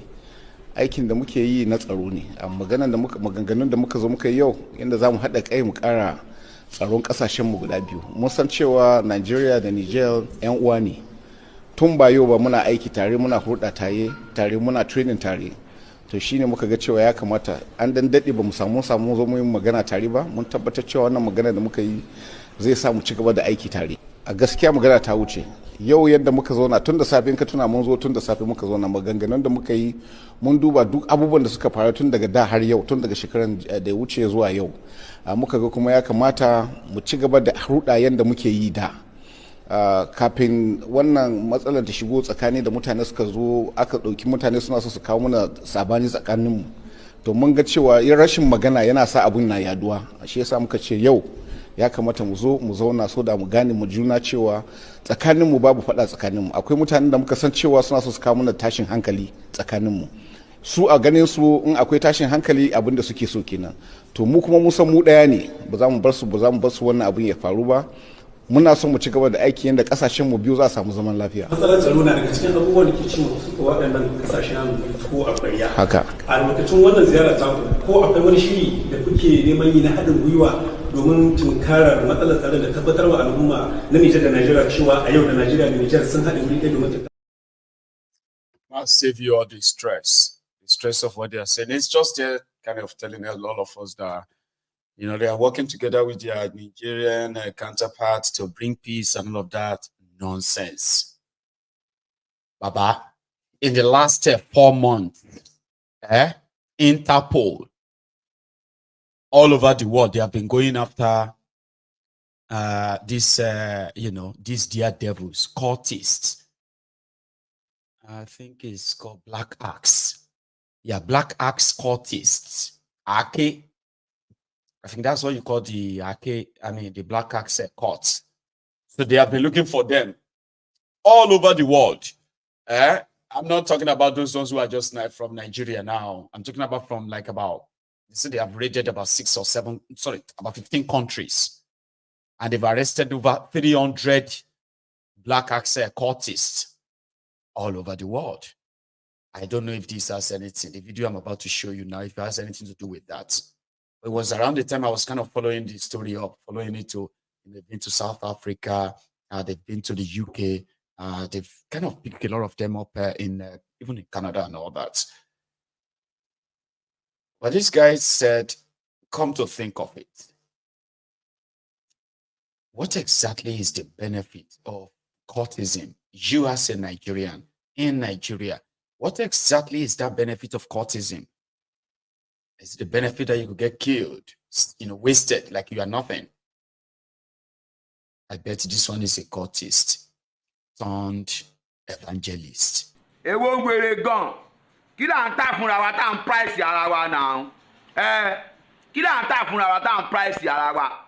Ẹ ti ẹ jẹ́ kí Naija kan fragan ti ẹ post nǹkan gidi ń pa wa kó ti ẹ post pé nǹkan kó estate nǹkan ra plane. Now kí kí nàìjà confra yé post òkú mọ́ náà kí ló ṣẹlẹ̀ ẹgbẹ́ tí ò ní secrecy kò sí nǹkan tí nàìjà confra ò mọ̀ ń pa wa gbogbo nǹkan tó ń lọ pátápátá ní nàìjà confra ti mọ̀ nínú gbogbo rọ́ọ̀sì pátápátá ibi tẹ́ ti máa mọ̀ ẹ́ pé ojú ti là nìyẹn ojú ti là náà kí là ń tà fúnra tá à ń price yàrá tá à kàn ń para bí ẹni tó pẹ̀ràn kí ló dé ẹgbẹ́ tí ò ní secrecy tàdé ń para wa kí ló ṣẹlẹ̀ gan ẹni tó bá ṣe kó fẹ́ yẹ ẹgbàádùn náà ẹni tó bá ṣàlóra kó fà lóra ẹgbàádùn ẹni tó bá ṣàyè kó fà yẹ ẹgbàádùn náà ojú ọ̀run tẹ́ ẹ fò láì farakanra kẹ́níkálùkù ṣe tiẹ̀ náà ẹ jẹ́ kẹ́níkálùkù ṣe tiẹ̀ náà kí là ń tà fúnra wa tá à ń price yàrá wa tá à dẹ̀ sọ pé no price no pay a dẹ̀ ń wára wa kí a dẹ̀ ń para wa tá a ti mọ́ra wa a mọ́ra wa náà a dẹ̀ ń para wa ẹ jẹ́ kí nàìjà confra post nǹkan gidi nípa àwa náà jẹ́ ká mọ̀ nǹkan tá à ń ṣe kí nàìjà confra gan tiẹ̀ post nǹkan gidi nípa wa kó post pé nǹkan kọ́ estate nǹkan ra jet nǹkan ra plane kó yẹ post òkú mọ́ kí ló dé ẹ ká mọ̀ nǹkan tá à ń ṣe o ojú ti là o no price no pay kí là ń tà fúnra wa tá à ń price ara wa ẹ má yẹ ká price ara wa mọ́ ẹ má yẹ ká price ara wa mọ́ èwo wèrè. Thank you, Jare Evangelist Stevie Wonder. So the young man there, I believe he's a cultist. And then he's also an evangelist. Evangelizing, why are you killing yourselves? Killing yourselves in court war. Beheading yourselves. Telling yourselves that no price, no pay. If you no price, you no go pay. You don't price today, you go pay. This is 2024, Baba. At the age of 45, she was caught. It was I've been about 2 a year for Ife. Baba, this is 2024. At the age of 45. At the age of 40, you are still there. You and yellow beret. Abi Alora. At the age of 40, bro.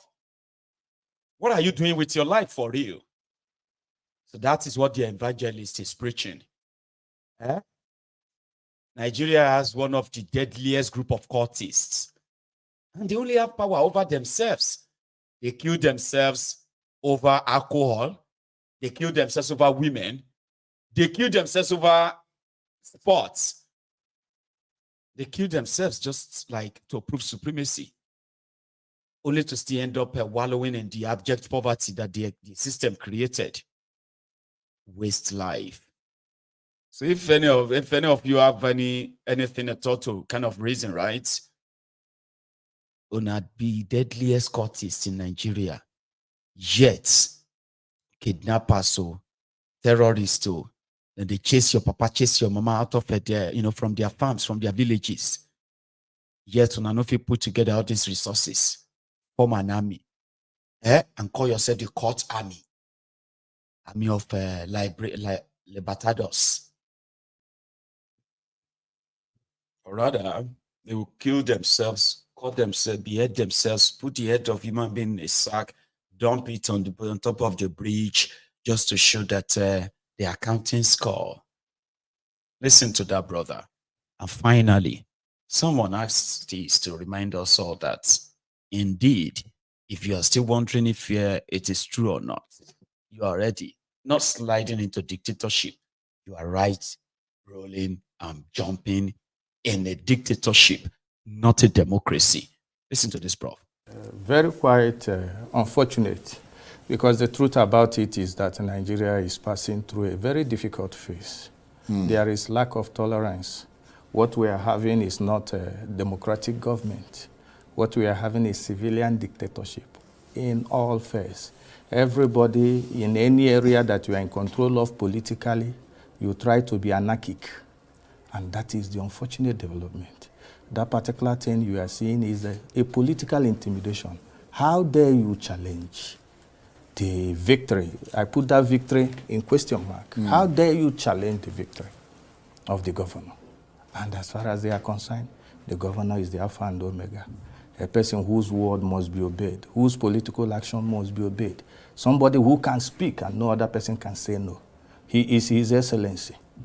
And of course, some of those people, I mean, he mentioned some names, but obviously we don't have any evidence to indict those people. But potentially some of those people in that attacking mob are the kind of people who either are or will become politicians and who could one day get elected. And those are the people your group is trying to prevent from getting into office. Exactly, because what they are doing is that they are learning, they are undergoing political tutelage in violence, political tutelage in lack of tolerance, political tutelage in the way politics cannot be played. It is a show of might. If you are not with us, we'll betide you.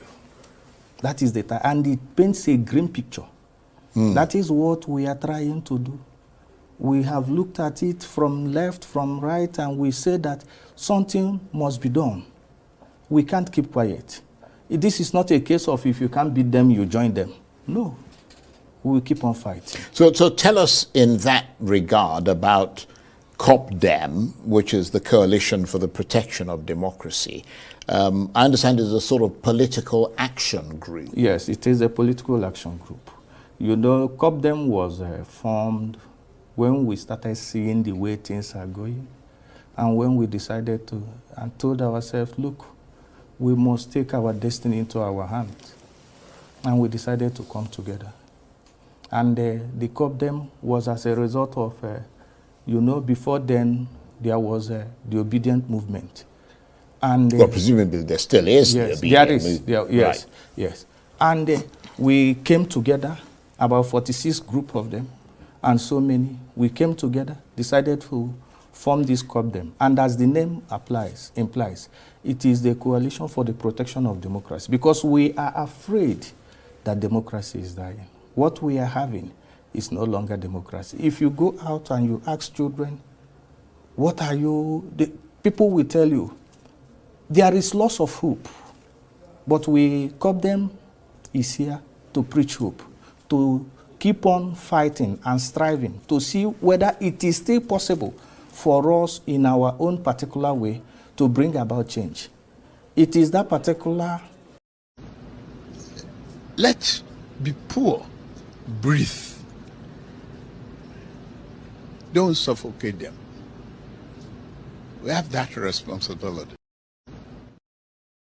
We have that responsibility. Remember that. So they formed what they called COPDEM. I've been a COPDEM to save democracy, because they can see that democracy is dying in Nigeria. You don't have any democracy. And something where you get, you go talk, say you they lose. What you have has always been a unitary system. A lot of you are just waking up to that reality. And the shock seems to be like hard for some of you to take. And that's why you probably will continue to think you can save that contraption. No, you can't. And I'm always going to be here to remind you. Keep trying. I like people who try, though. Like, you know, I don't like people who just be like, yeah, that's it. I'll keep reminding you. So thank you so much, everyone. This is where I am going to draw my own curtain. And we can take calls this evening. You have a chance to add your own voice to this chat this evening. Or if you really have to go, like the broadcast, share it, and maybe even subscribe onto this channel if you haven't already. And then those who are still staying are going to be here. You know what to do. Pick up the phone, and the number to call will appear or is already on your screen. +44 77069 22321. Just that. And I'll be back in a minute or two.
And that is me back.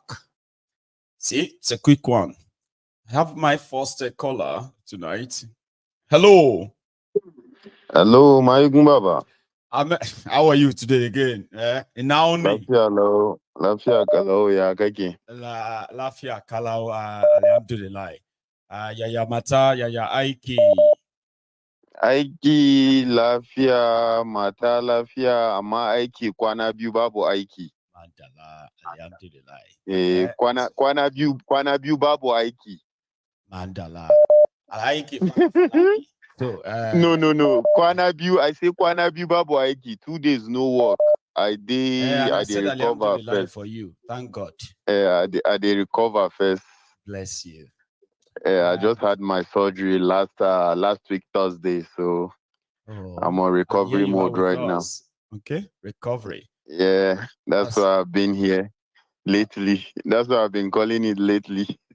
Well, you've 2 nights in a row now. You've been a first caller as well. Yeah. Anyway, here we are, Baba. Yeah, Maigun.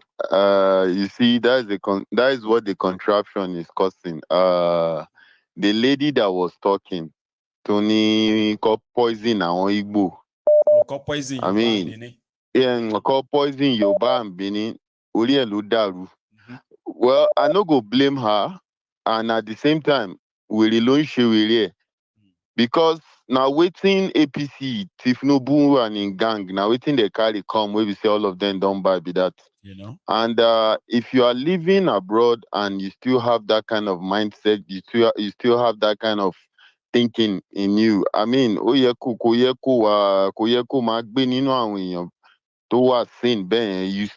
need to go back. Like a lot of them don't even need to be around here. They need to be in that same Nigeria. Tori na where then they to just pay àwọn wèrè tó kójọ tó ń ṣòṣèré tó ń ṣèrànù káàkiri. How una go comot? I enter one life today where they hear some people they discuss say the lady is not why excuse say the lady is not okay. They've confirmed that the lady is mentally ill, she's on medicine. The lady who have been good that life, she won't bring me up. I say no, bring me up because if I come up here, I go scatter everybody for years. I go scatter everywhere. Just leave me as I did because I won't really long man in new life. I won't really mashan funny. Now them they plenty for that life. I just tell her, I say, madam, just leave me as I did. Am I the type? Because this will the way they talk. If I just come up, now in papa I go first insult. Because it get person we talk say na politician. Now then cause all these things. The same guy we talk say the lady is healed, kinikon, he used to go to her life. Now the same person come talk say, why would we be blaming that thing on politician? This, that. Money, Anthony Noruko, money Anthony. Money Anthony is it like you are just mad? I don't know, I don't understand. Or you are just practicing it. Because this is what the politician, this is what APC and their gang and Tifnubu and the rest, this is what they brought. Since we know these things that we know that these things have been there, but they were like underground. People don't really like this. Yeah, it was never weaponized, but because of their own political gain, they brought it, and a lot of people have said way worse than what this lady has said. Yes. A lot of people from APC, people supporting APC. When I went to that guy's profile and I looked at him, I see Tifnumbu Monia, and he lives abroad. From there, I just come back. I can't look and say, Anthony, I type him there, Monia Anthony, it shall not be well with you. My last accident, if not that you are mad, why would you come up here? You are making up excuses for what people like you, because I've went back to your profile, I've seen what I've seen. People like you are the people that have been promoting this nonsense. Here you are saying it's not the politician. Why is this person that just spoke? Why is he trying to blame everything on the politician? If not the politician, then who? Which kind people be this is if these people have senses, For those people that are still sitting on the fence, if you have senses that you are using, all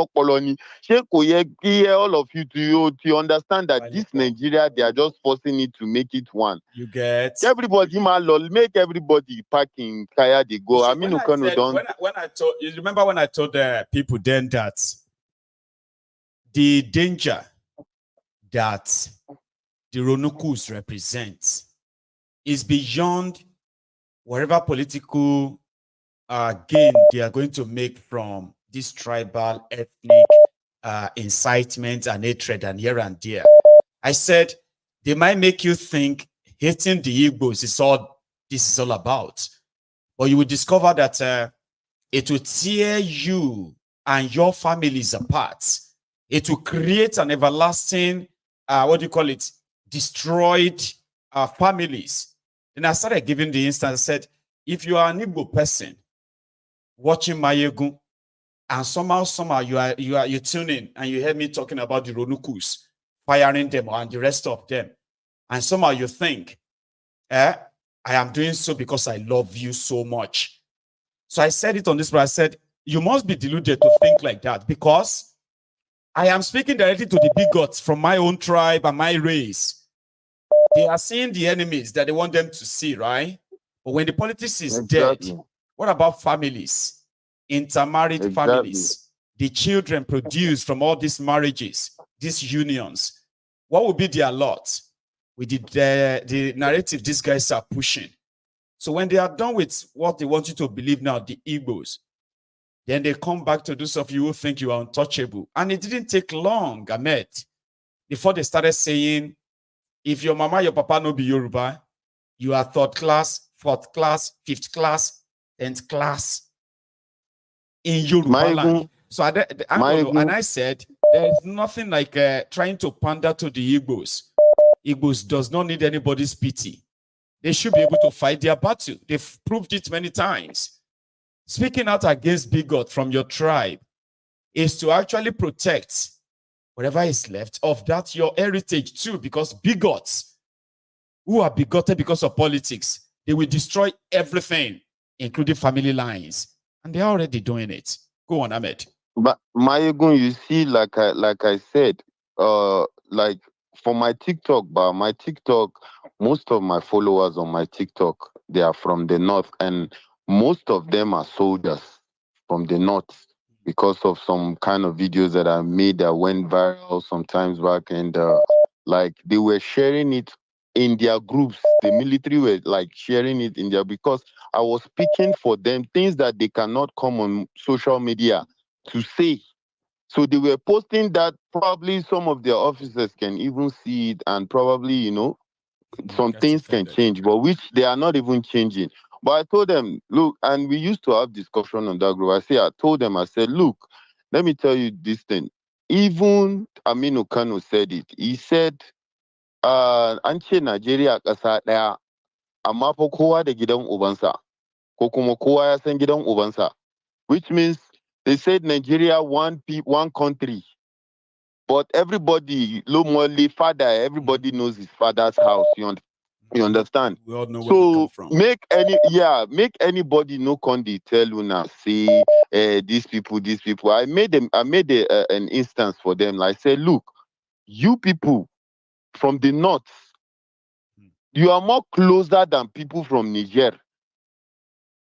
And you speak the same language with people from Niger, northern part of Nigeria, with people from Niger. So ask yourself, if you are not in the same country with people from Niger, how can some people put you together with people from Enugu,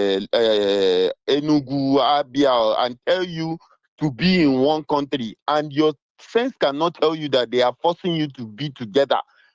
And you cannot think about it like, no, why are we even together with these people? But they always tell you, but you always try to go against the Igbo and say, oh, the Igbo want to scatter Nigeria. Mm-hmm. Meanwhile, the people that are forcing you to be together, you cannot see what they are doing to you guys. No. They haven't made your life meaningful. All they have done all this while is to make your life miserable. Terrorism everywhere. But all they want you to see is the Igbos. The Igbos are your problem. The Igbos are your problem. Ask yourself, do you have the same tradition with the Igbos? Mm-hmm. Do you have the same tradition with the Yorubas? Or you have the same traditions with the people from Niger, people from all those places? You don't have anything to do with people from Yoruba land or Igbo. So why are they trying to force you together? Why are you guys not thinking twice to say, okay, why can't we just come back and think well and say, okay, oh, this forcing, may they allow the Igbo support the movement? You know? Why you guys start pushing from the north and say, see, we don't want this togetherness again. Start pushing from the north that we don't even want them. Let them go. When you guys start speaking, you will understand. By the time everything breaks up, you will understand that the Igbos were not your problem, the Yorubas were not your problem, but your problem you're living inside you, which you can see, but your munafurchi, that is your hypocrisy, will not let you guys see all this nonsense because they have used your brain, they have used your head. Most of them always come. And you know what they say is because they see some of my posts on my TikTok and they be like, hey, kana musulmi, kana ka fito daga arewa da sauransu, amma kuma wai kana aiki da sojan America, amma wannan ai kafirci ne. That means you from someone who is a Muslim and this, but you're working for American soldiers, people that are killing people all over the money. Abi aye banshi. Èmi tó jẹ́ pé àṣàbí right for us mo mi àbáyé fẹ́ bá ń pa bàbá ẹ̀ ni àbí òya wèrè mọ́tìlẹ̀ ni you and who ṣé So you are the supposed to people hold wey anyone dey they say is the enemy as it is. I say look, the people wey dey rule you on dey campaign for every 4 years. Now this same country they steal una money come send una own children come. Some of them get dual citizenship for their children and themselves for this same country. You they say make you live inside poverty, die inside poverty. I hear you need double show. Oh, ni kule. Let me take no another Allah na my do make I leave am there. Okay, thanks a lot for stopping All right. by. Somebody said I'm based. I don't know what you mean. I've heard that a few times. So, and some people will read it as, somebody said Mayego is based. And my understanding of that is that Mayego is solid. Or people will think you are typing biased or based, like based. Anyway, I have another caller. Hello. Hello, Mayego. Good evening from here, brother. How are you today, Baba? Fine. Mayego, please. It's a very big problem. You said it, and a lot of us saw it. I thank God identifying your platform.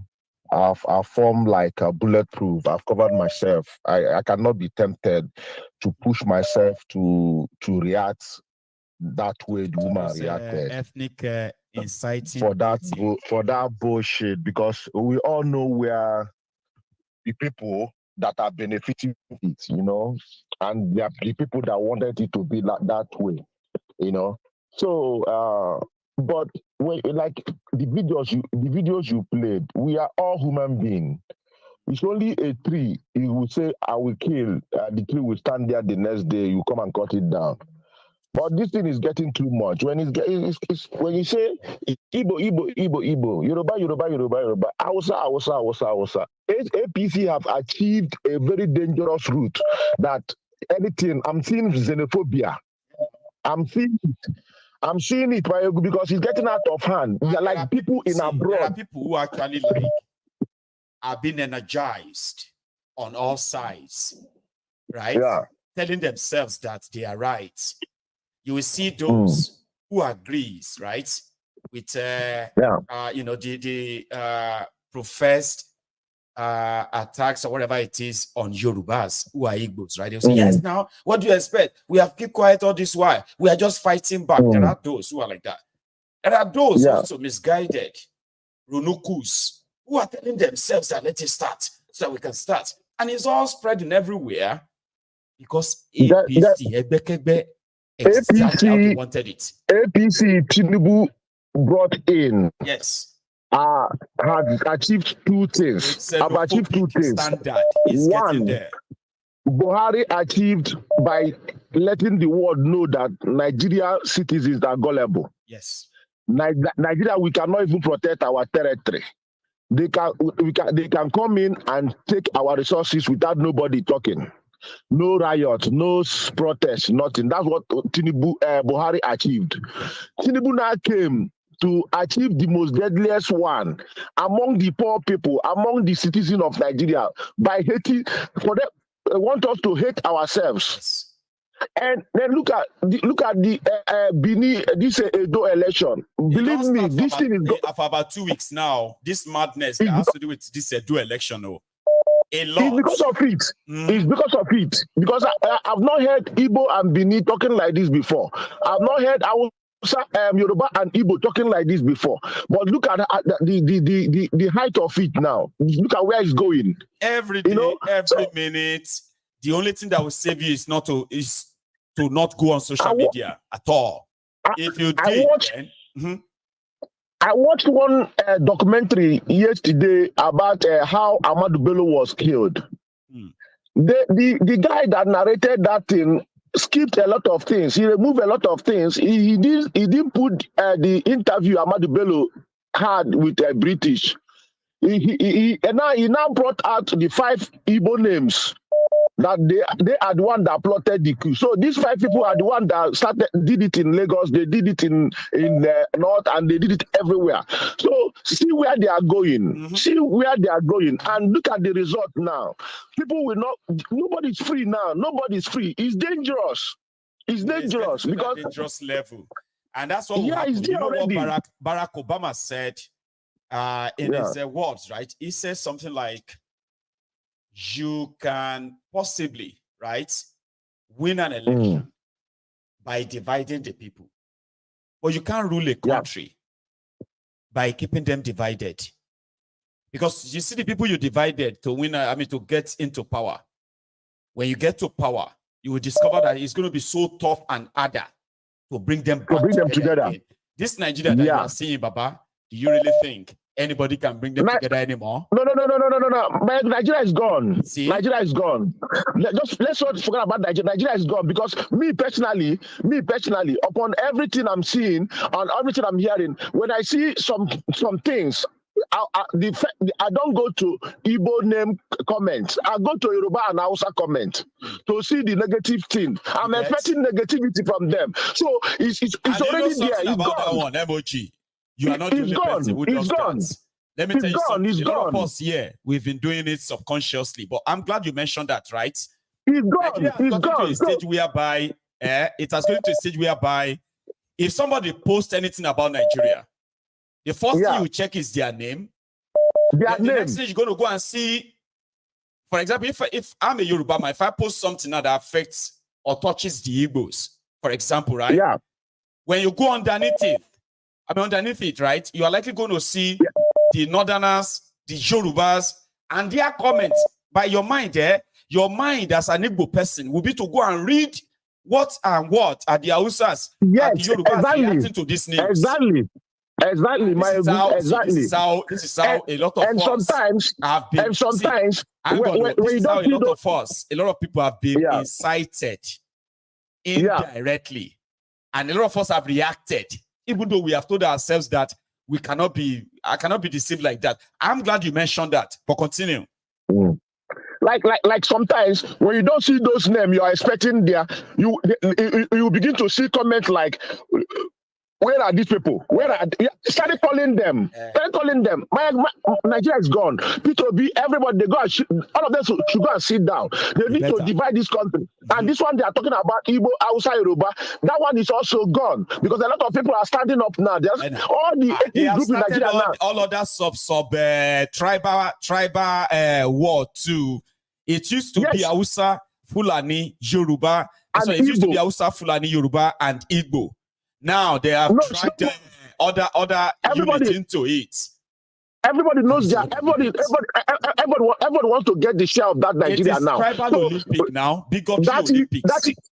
Igbo, Yoruba, and Hausa is gone. Nobody should say that thing again. That one is calm now because now you cannot tell TV man to come and stay with Igbo.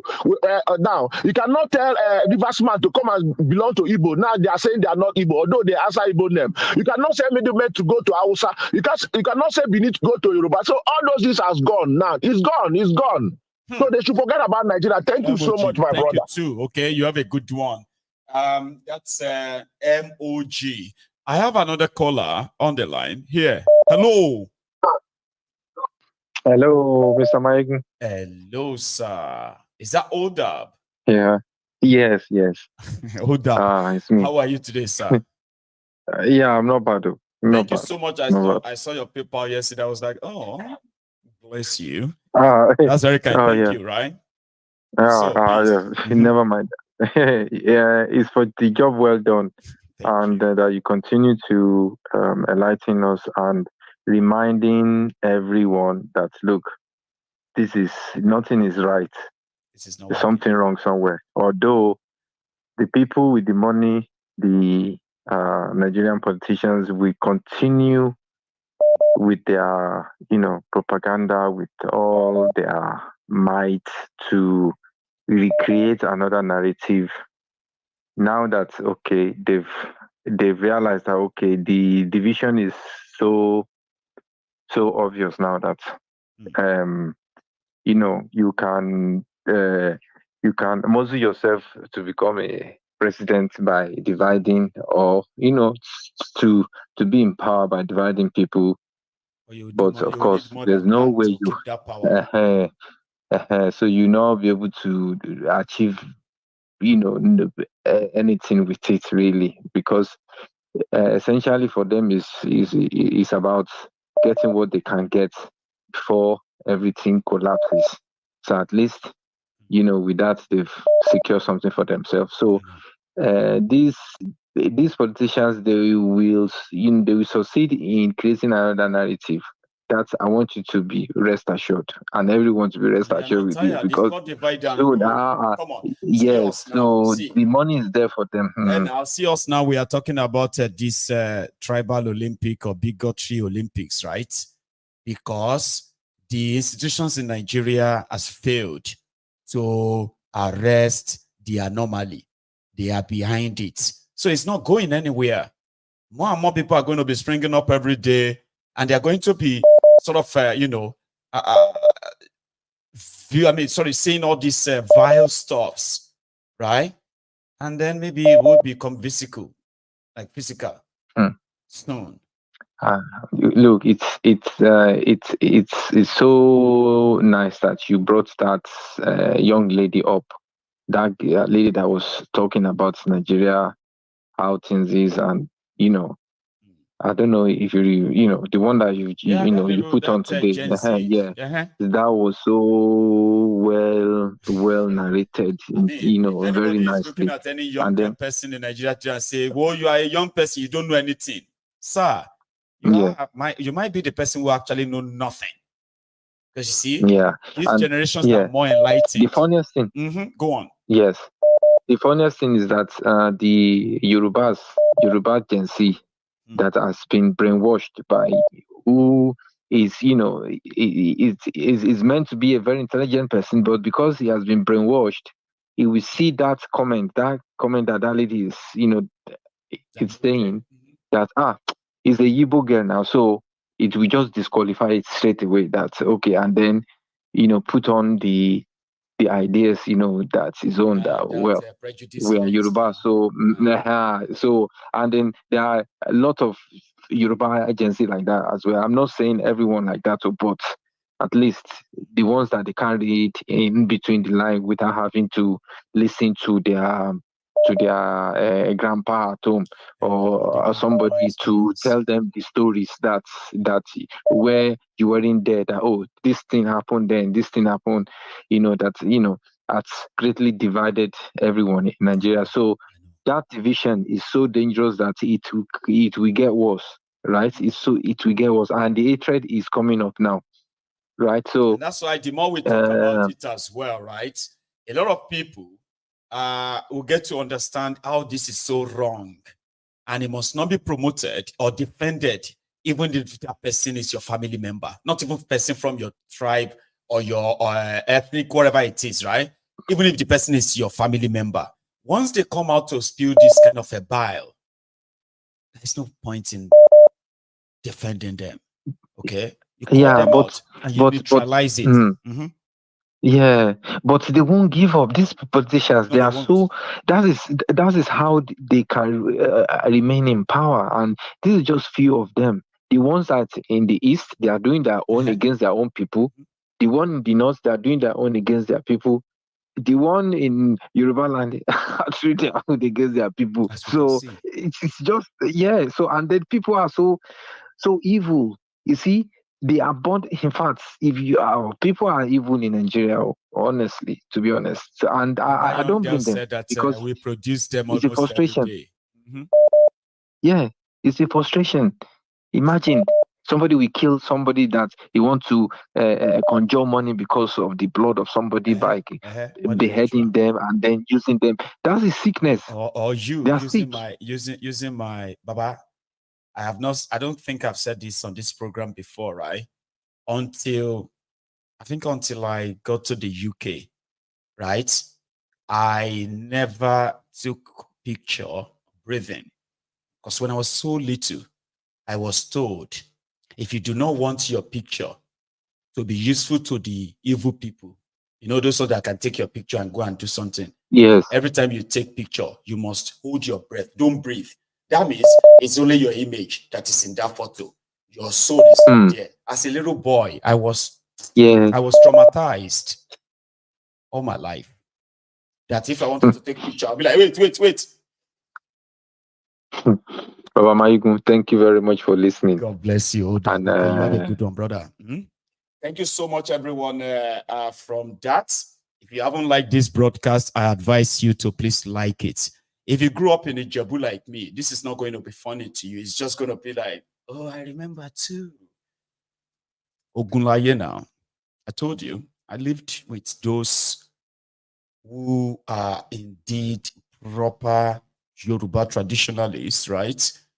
I was raised as a proper Ijebu, you know now. So I have to be very careful so that people don't get to kill me. So if you talk to me about being careful these days, I am just like, will you get the hell out of here? Careful again. I've been worshiping with any. It will be careful. For 28 years of my life, I was careful. I was careful about everything. Careful of these ones I don't even know. And I don't know who is going to take my picture. You don't know when we used to take pictures and you won't believe it. Even passport photograph. I must see a meaning now to call a picture. I was traumatized. I was scared. I was cautious. I was careful. Now I know I was deceived that long. Now I want to actually be me. And I enjoy being me. Then you come around and be like, man, you go be careful. That was shit with fine.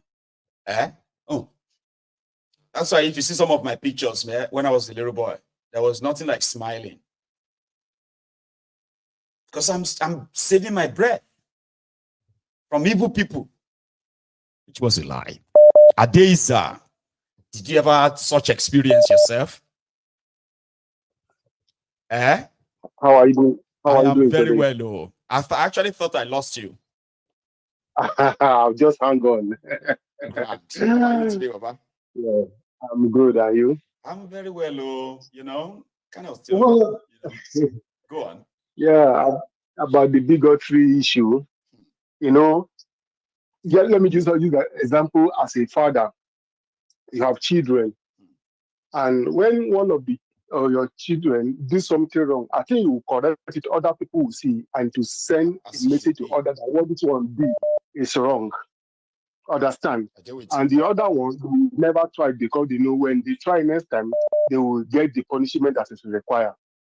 But if you, the father, the leader of the house, is doing it, so what example are you giving to the children? That's exactly the how I see the leadership of Nigeria in the last 1 decade. You know, when Buhari came to power, he started the issue of the religion and ethnicity in appointment, in everything. And when Jagaban was campaigning, he said he would take over from where he stopped. I will continue from where Buhari so stops. Everything Buhari do, he's doing it double, amplifying it and magnifying it. Because like now you see what happened during the general election. I think this is what actually escalated this issue of a bigotry issue. So since the first time they took it nationally, So national, you see that all the people who spoke against Igbo, against this, none of them was being dealt with. Not that they were given appointment as PA, as NC, and the rest of them. Why I didn't support what that lady said? The lady, somebody said the baby says she's not in the right place. It's not true. The lady is well. Nothing happened to her.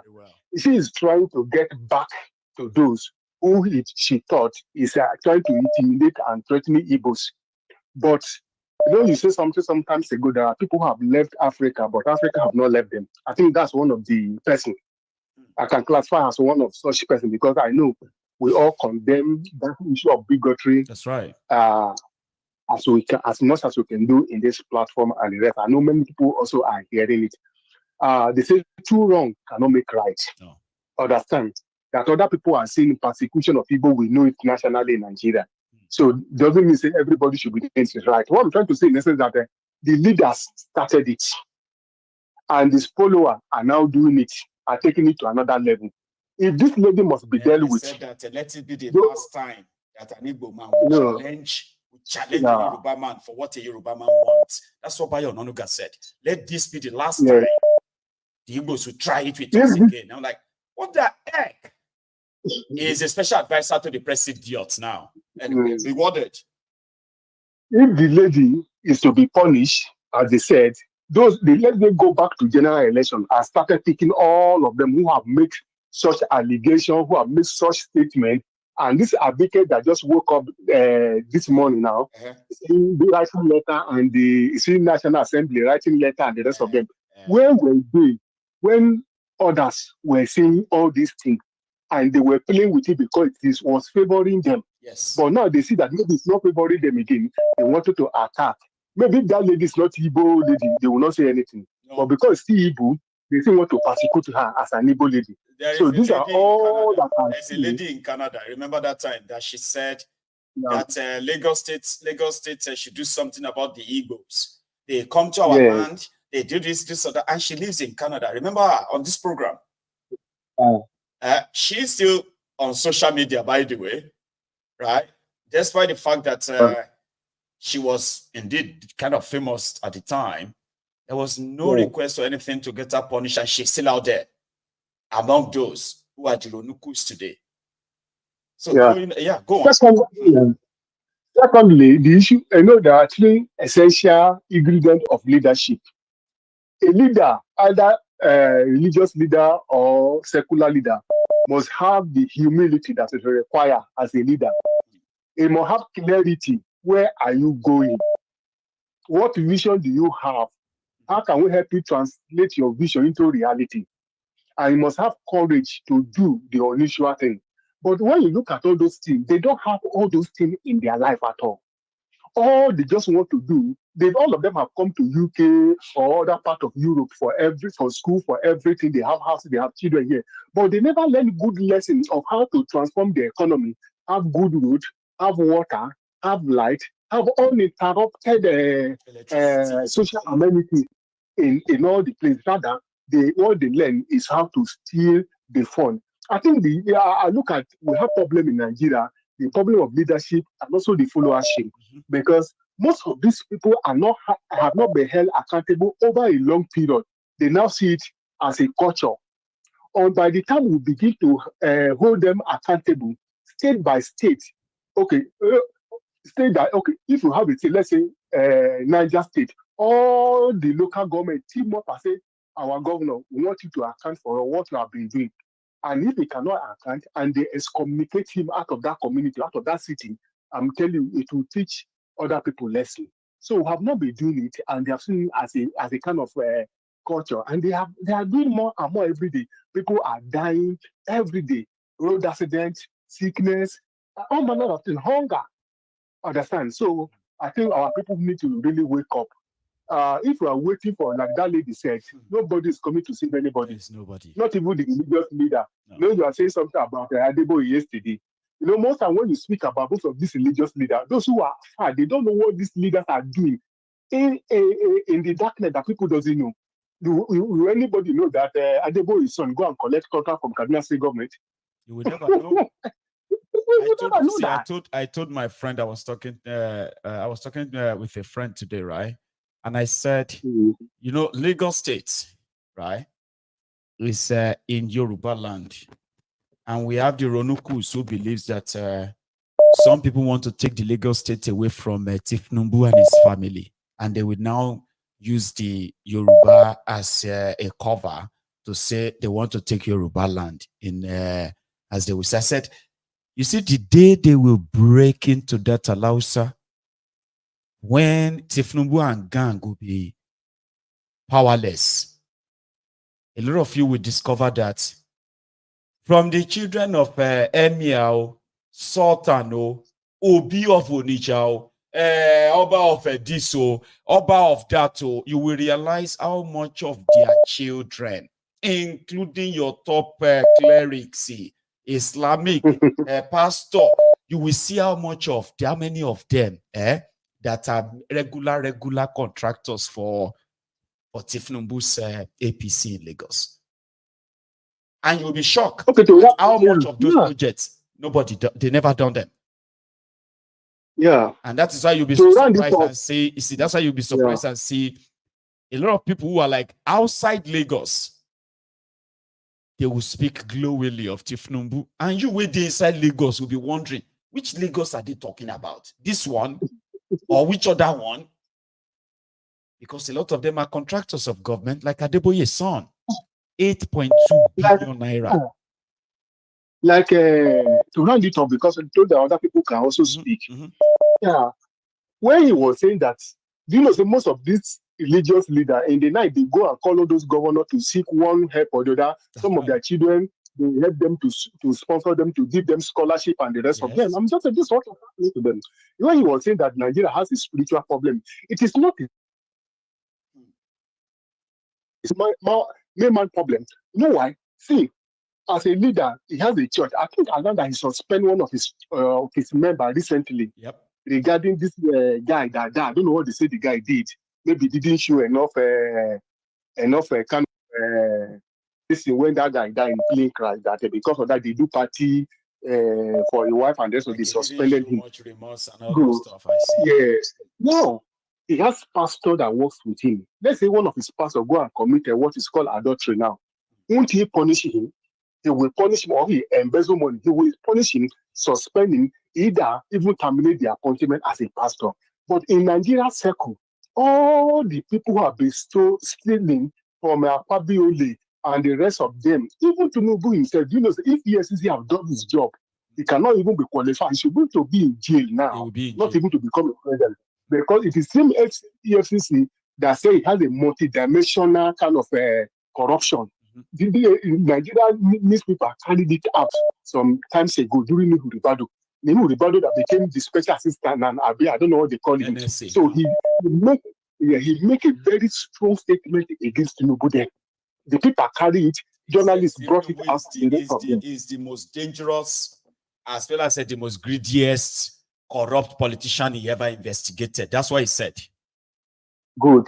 Now, because he himself lack integrity, it's essential to him now. You understand? He lack integrity. National security. So when you look at all those things, if he can punish his pastors to send a message to others, why Nigeria government will not punish people who have been stealing the national treasury till today? All the people that EFCC have been indicted, even those of them, they are Pabiole and the rest of them, they are the one holding the most crucial position in Nigeria today. So Nigeria has no spiritual problem. It's man-made problem. Until they begin to allow other people to be disciplined, like ordinary man in the street. It's easy for the judges to give 10 years to somebody who stole goat. And people who stole billion, they are giving national honor and the rest of them in Nigeria. So if we continue like this, there's no way for the country. God bless you, Adeza.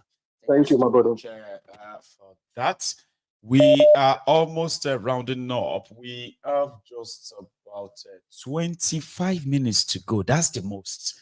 So if you haven't really liked this broadcast, I urge you to please do it now. But here is another caller. Hello. Chairman, this is Adiola speaking. Ekalesa. Adiola, how you doing, Baba? Baba, Baba, I did okay. I did okay. I did very, very all right. They very, very all right. Then, Yeah. right. It's good to have you on, please. It's good to, yeah. So yeah, I don't even know what to say anymore. You know, I think to be honest with you, is it has all the markings of dystopia. You know, the country has all the markings of dystopia. I feel very sad about all the comments, from the diaspora, people, making those comments. Is really heartbreaking. You know, we've turned on ourselves. What's the purpose of you living that contraption only to go out there and become a bigot, where we all out there condemning racists? You know, the right word is actually racist. It's actually racism. Let's be honest. What they are promoting in Nigeria, it is pure racism. Something. You know, hatred against your race, against your tribes. You know, all for politics. You've turned against the people. You are turning against yourself, whereas the people that are causing the real damage, you've left them, you've isolated them from all this mess. You've isolated them, they are not to account for anything. Is the markings of dystopia. You know, and when you start saying things like this, because I don't, the way I view things is when I see things happen like this, I want to ask myself, okay, there's a reason why all these things are happening. There's a reason why people are, there's a reason why voices are coming out from the fringes and they are, showing hatred towards different groups. There has to be a reason why these things are happening. And after that reason, something will happen afterwards. There has to be some form of impact of the things that they are doing. There has to be an impact. This is headed eventually. Yes. So there's some principal outcomes that one should expect when you have voices from the fringes, and perpetrating hatred. Like in this scale, and using the social media, where a lot of people, you have no idea who are those who are consuming this content, right? But I still also believe that no matter how little this this action of this platform, for example, no matter how little the impact, we still need to continue to call them out. Okay, no matter what tribe, what this, we have to. We have to. I think it is spreading. It is spreading. It is spreading, and I believe. Not that you want to bring in conspiracy, but why would the political class, known for causing this wreckage, be isolated from this mess? How come? Because there are those behind it. So that is why exactly. That is why none of these guys are angry with any of these criminal politicians. Yes, except the ones they tell them to. You should be pushing your anger towards people, causing the mayhem. You should be pushing anger towards people that are doing the real damage to the real, to people. And hopefully I won't stay too long tonight. When you start saying things like this, all these voices, perpetrating hatred, it gives us it gives me the assurance that this system is irredeemable. That is what I would, interpret it as, when you have people fighting, people should be, normally people should be united. Despite if, something must unite us, either in poverty, either in suffering, either, divide and rule as well. Yes. There should be unity based on common suffering or one common, something must unite you. If it's poverty that will unite you regardless of your language, we should speak from that. Everybody will drop their local languages and embrace the language of poverty, because that is the language that we can all speak. We can all, sir. Thank you very much. God bless you, sir. You have, you have kind of opened a new perspective to this, which simply means that everybody should just be seen to be doing something. That's all that matters. We should be singing from the same hymn sheet, my good boy. We're not singing from the hymn sheet. So if you can't sing from the same hymn sheet, it means the system is irredeemable. We can't redeem that country anymore. Those are the markings you will see. God bless you, sir. Good night, sir. You have a good one, Baba. Thank you so much. Bye, sir. That's Adeola there, gentlemen. So we have just about 15 minutes, 20 minutes most to go now. No, 15. I've got 5. 5 is for me. 15 is for you. So if you still want to be part of this, it will be ideal to grab your phone and never drop it. Don't drop it because you've not been connected. I have another caller. Hello. Hello, my good general. Oh, the prince. Prince the only known general. Representing IPOB for life. That is Prince Jejeman. How are you this evening, sir? Baba Tukano Mike, we are fine. Oh. Well done, well done. Thank you for doing a great job. Thank you too for stopping by. Yeah. You see, I'm going to start this way. You know, there's word that they normally say, Edo no be Lagos. Edo no be Lagos. We hear that one steady. Edo no be Lagos. I'm saying this 3 times so that my Edo brothers, they go feel say to themselves, our mumu don't do. And also to my Igbo brothers, Igbo must go, Igbo must go. Lagos hashtag Igbo must go. So that they go say to themselves, my mumu don't do. How many times it go happen to Ona before Ona gonna say Nigeria is not for you? How many times?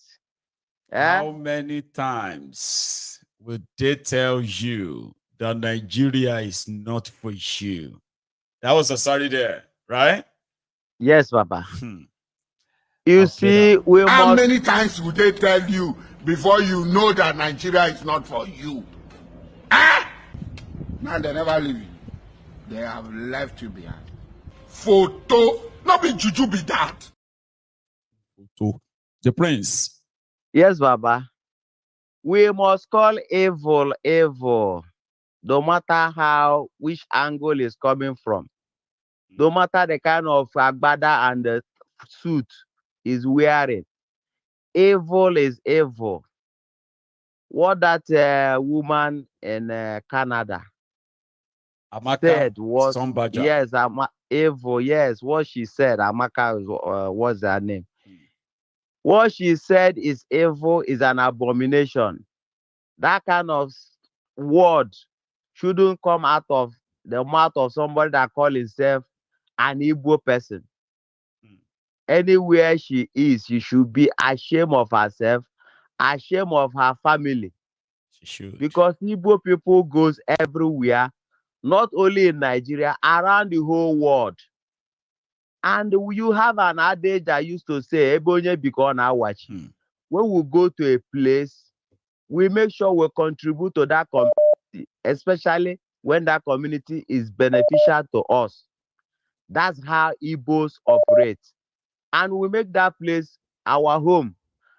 And you cannot make a place your home when you are not in a good relationship with the people in that vicinity. It is not possible. That is Igbo nature for you. Anywhere we go, because we are business people, you cannot go along doing business with other people with a bad heart or with terrorism. It does not work. It So cannot. you rather not be there, rather than to deal with them suspiciously and all of that as an Igbo person. I agree. Exactly. You know, so this person that is speaking from Canada, as she said, because we have what you showed us the other day on your platform, somebody who is an APC member, is a Yoruba man, yes, and he speaks Igbo more than an Igbo person. I brought the evidence here. It wasn't like I'm actually saying it to you, like, hey, the people that are talking, they are Yoruba, or they are not Igbo. No. I brought the evidence here, didn't I? Exactly, you brought the evidence, and everybody saw it. So that lady, I can never defend her, even though her accent when she started, she didn't sound like an Igbo accent when she was speaking broken. But as she started to speak Igbo, you cannot pinpoint, differentiate. So I can't we even at that, no matter who she is, whether she's Hausa Igbo or Fulani Igbo or Yoruba Igbo, she's an evil person to make that comment that she's going to poison people, and she's going even made the threat, direct threat that she's for going to every her person office. who has made inciting statements. Every person. Yes, anybody that makes that kind of statement is an evil person and must never and should be condemnable and should be condemned. Other statements should be condemned. That is one. That is one. That's how everybody should look at every issue. Whether it's Oba of Lagos that want people to go in Lagoon, or MC Olomo that they want say people Igbo should not come out. Is you condemn it. Don't say it's because you're brother or it's from your ethnicity. Because if you go to internet now and Google Rwanda museum, you will see scores. You will see scores of about 800,000 people that were killed in Rwanda genocide. This is how it started. This is how it started. Now we are fighting for, some people are fighting for Nnamdi Kanu. Some people are fighting for Oba. In most cases, this our chiefs and Oba, they are all under the political APC payroll. Even the religious leaders in the Nigeria, most of all the mega churches, the APC have planted all their men and even recruited them as a pastor, infiltrate all corners, both in mosques. Anywhere they see a large number that they can use during the election, they infiltrate there. Okay? So these are the things our people should say to themselves, our mumu don't do. We shouldn't allow this hunger that is facing us, monster hunger that they've created. They want to divert it. Now they want to slaughter people because of Edo election that is coming in 2 weeks' time. APC want to tell Edo people that Edo no be Lagos that they told him, and that Edo should be Lagos now because he's in Aso Rock. That's why I started by telling them, let every one of us say our mumu don't do, and stop jumping on top of all this their bandwagon of hateful platforms where they are talking about is how to either hate Yoruba, hate Igbo, hate Benin, kill ourselves, do this and that. Most of those platforms are sponsored to promote such narratives so that once in a while we can cut part of whatever anybody says and bring them onto the platform and amplify it like this. It's totally sponsored. So stop participating. Thank you very much. Mayego, finally, what I want our people to focus is the coming in October of end bad governance. The hunger is still on. And I want to tell the APC that as long as the hunger is still on, no matter what they are creating to divide the people, it will not work. It will not work at all. Thank you so much, Prince. Let them free Nnamdi Kanu and set a date of referendum and let everybody go back to their go separate. God bless you, Baba. Thank you, Let me Baba. take one more. And my last call this evening is going to be this caller. But I also have this last, what do you call it? Last message, last reminder, rather. The last reminder, if you haven't really liked the broadcast, which means you haven't paid your own offering, don't go away without doing it, okay? You don't want to, I believe, right? Although nothing is going to happen to you, though. But you probably don't want to find out. I'm just saying. So like the broadcast, which shows that you've been here with us this evening. And then we can take our last call this night. Hello. Okay. Somebody seems not to know that they would have to stay on there after the call connects. Somehow, you might be having problems. My last caller, okay, that's the third time. I hope this solves it for you. Or else. Yeah, no, I'm right here. I'm right here. Now you're back. How are you, sir? Yeah, thank you very much, Mr. Mayer. Yes, sir. As usual, Chris Moran from Nottingham. That's Chris from Nottingham. I've been You only listening have just about 3 minutes, though, you know? I'm glad I've been listening to all. I've been listening to all the submissions, and kind of everybody's got their everybody's got their say, but the fundamental that's what the Yoruba we call the cocoa of the matter is that we missed it when we let the military trust the constitution, where the president we have to appoint the attorney general, the chief justice of the federation, the INEC chairman who will organize an election to bring into power, the DSS, the IG of the police, the what they call it again, military chiefs, and all military chiefs, and he himself will double as a minister of petroleum. That doesn't work. He's not allowed to do that. We allowed him to do that. You see, we are all corporate of this whole shenanigans. We are all corporate. At the inception, right? Yep. If the press, which was supposed to be the fourth estate of the realm, has opposed, like before the military, if they have opposed this nonsense, right, from the beginning, all what they're experiencing today, right, wouldn't have come to pass. And this is just the beginning, Mayegun. I know.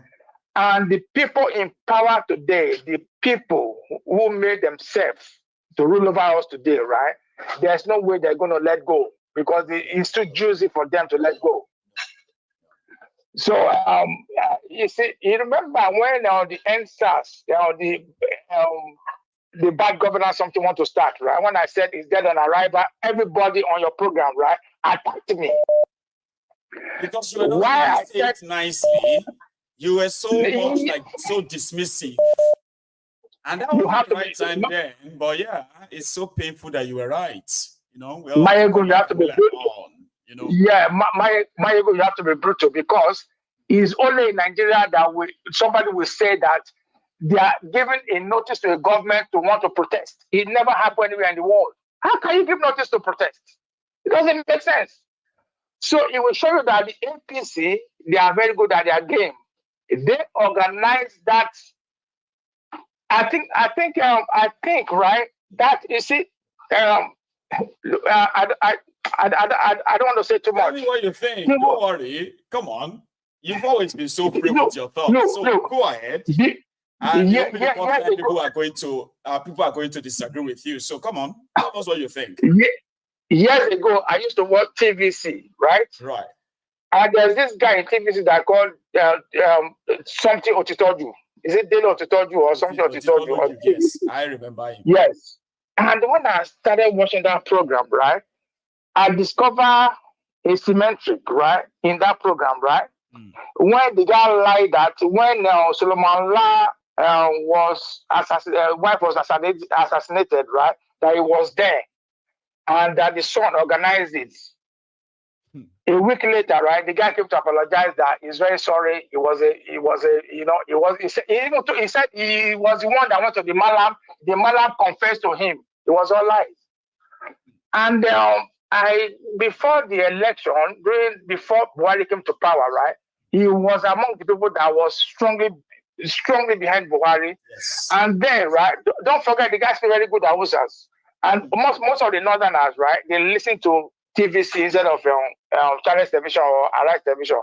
They watch TVC. And the guy was plunking out messages to the Northerners that Buhari is the in thing. And I remember then I traveled to Nigeria, right? I went to Kaduna.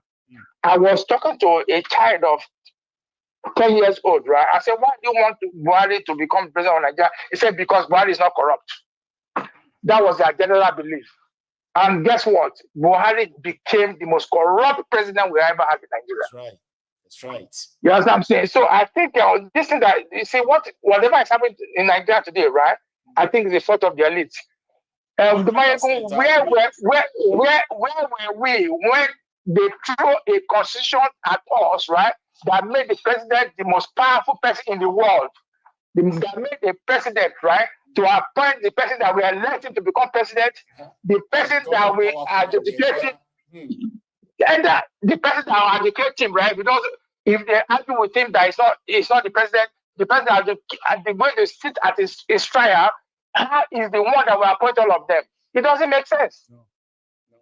So whatever we say today, right? I listen to everybody's argument, right? I think we are just dancing around the block. The next thing for us, right?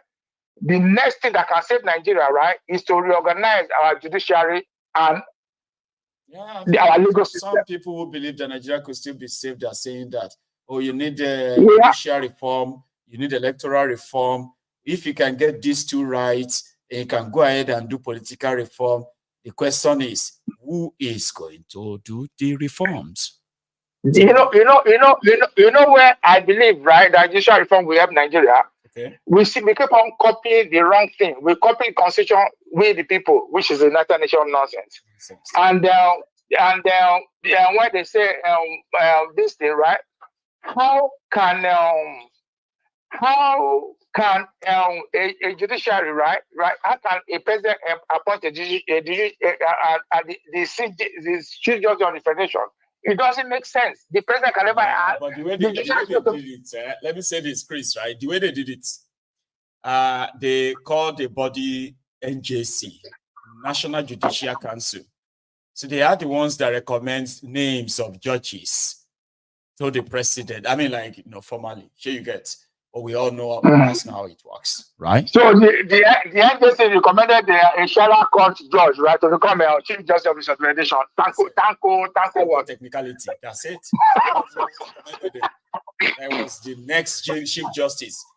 And Bukwari approved it, signed it, sent his name to the National Assembly. The National Assembly. That was where it spoke about a plane driver. Spoke about plane. Who was a driver? That's where the name Tanko technicality. Babala Wefe, the original plane driver. He was addressing the National Assembly, the senators, during his own screening. They still screened him. And he became the SCJN. Chris, see, I'll let you go this evening, okay? My time is... No. There's one more thing that I need to say. Right. You want to let it escape my mind. Mm-hmm. When we copy the adversarial system of justice, right, which makes a man innocent, right, until proven guilty, right? But in America and UK that we copy it from, right, they have trial by jury. Why is Nigeria not doing? That's why when you do trial by jury, right, is the people, the ordinary people, right, that decide who is guilty or is not guilty. Not a judge. The judge is only there to advise them about the technicalities involved. Even the one that the judge is not capable of advising them, they call an expert to advise the jurors. You understand what I'm saying? Right. Why we're not copying that? If you copy trial by jury, right, all these judges that they are bribing to win an election, right, can never happen. Because it's the same people, like in the UK, right? I'm a criminologist, right? In the UK, I study law and criminology here. I practice here. In the UK here, what they do is that every jury member, right, is gone from the electoral roll. Yes. When they come, they'll write you a letter. For about like 5 jury assignment, and they'll check on you, right, if you're eligible, because if you have criminal record, right, you are not eligible. But before they write to you, they'll check on you because you are in the system. You know what I'm saying? If you can do it like that in Nigeria, all these judges won't be taking bribe. How can you bribe? How can somebody go to court, fourth person in the election, right, became a governor? It doesn't make sense. Let me leave you so that I deal with other people. Thank you. I mean, I enjoyed that, though. Okay, thanks a lot for stopping by as well. Okay, and you have a good thank you very much. You too. Yes, sir. That's Chris there from Nottingham, here in the UK.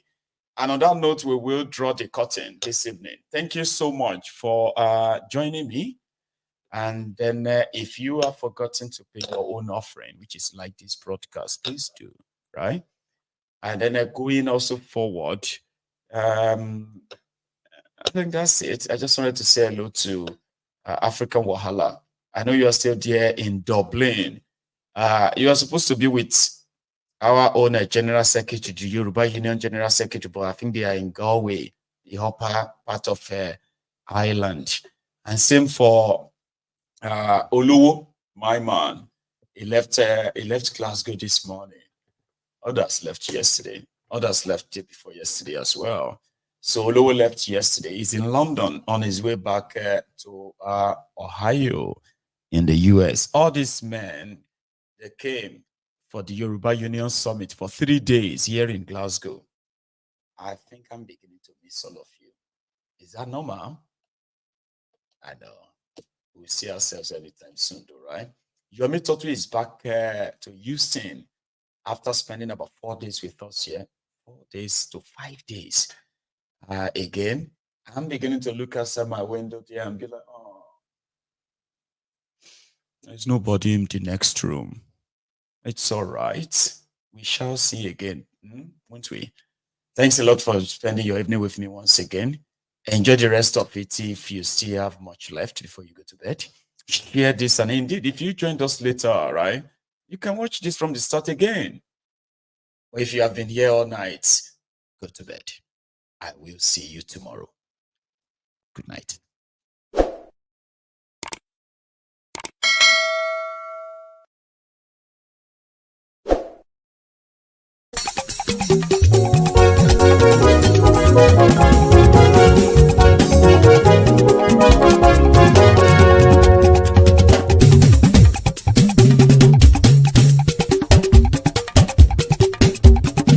Mayegun làwa mọ̀ làmọ̀ tó dòdòdò. Mayegun Diary Nayibi #1. Mayegun làwa mọ̀ làmọ̀ tó dòdòdò. Mayegun Diary Nayibi #1. Mayegun ti dé o ọ̀rẹ́ ará ìlú. Mayegun Diary Nayibi #1. Lórí Facebook, lórí YouTube. Mayegun Diary Nayibi #1. Gbogbo bó ṣe ń lọ ni Mayegun já wa sí. Mayegun Diary Nayibi #1. Àṣírí ọ̀jẹ̀lú kì í bò níbẹ̀ o. Mayegun Diary Nayibi #1. Bó bá ṣe eré àní Mayegun máa wí. Mayegun Diary Nayibi #1. Ó sì tún ṣe eré wàá gbọ́ níbẹ̀ o. Mayegun Diary Nayibi #1. Mayegun Diary politico. Mayegun Diary Nayibi #1. Godfatherism kò sí lọ́rọ̀ Mayegun. Mayegun Diary Nayibi #1. Ẹ farabalẹ̀ sẹ́ o kẹgọ́rọ̀ lẹ́nu o. Mayegun Diary Nayibi #1. Àní Mayegun làwa mọ̀ tó dòdòdò. Mayegun Diary Nayibi #1.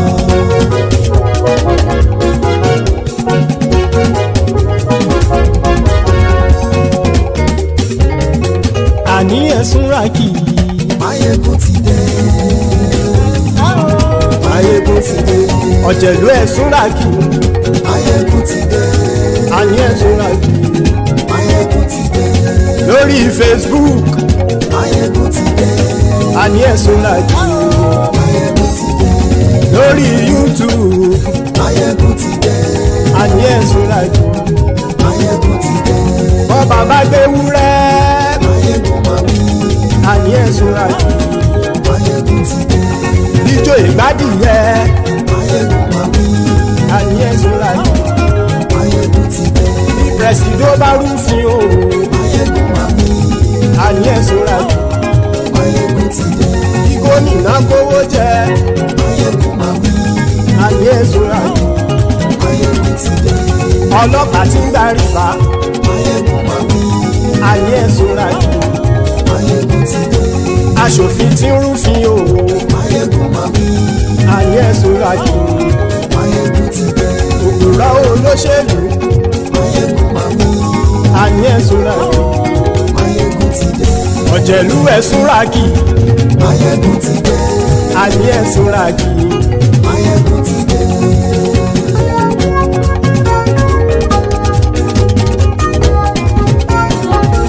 Mayegun ti dé. Gbogbo ọ̀jẹ̀lú ẹ̀sùn rákì. Mayegun ti dé. Gbogbo ọ̀jẹ̀lú ẹ̀sùn rákì.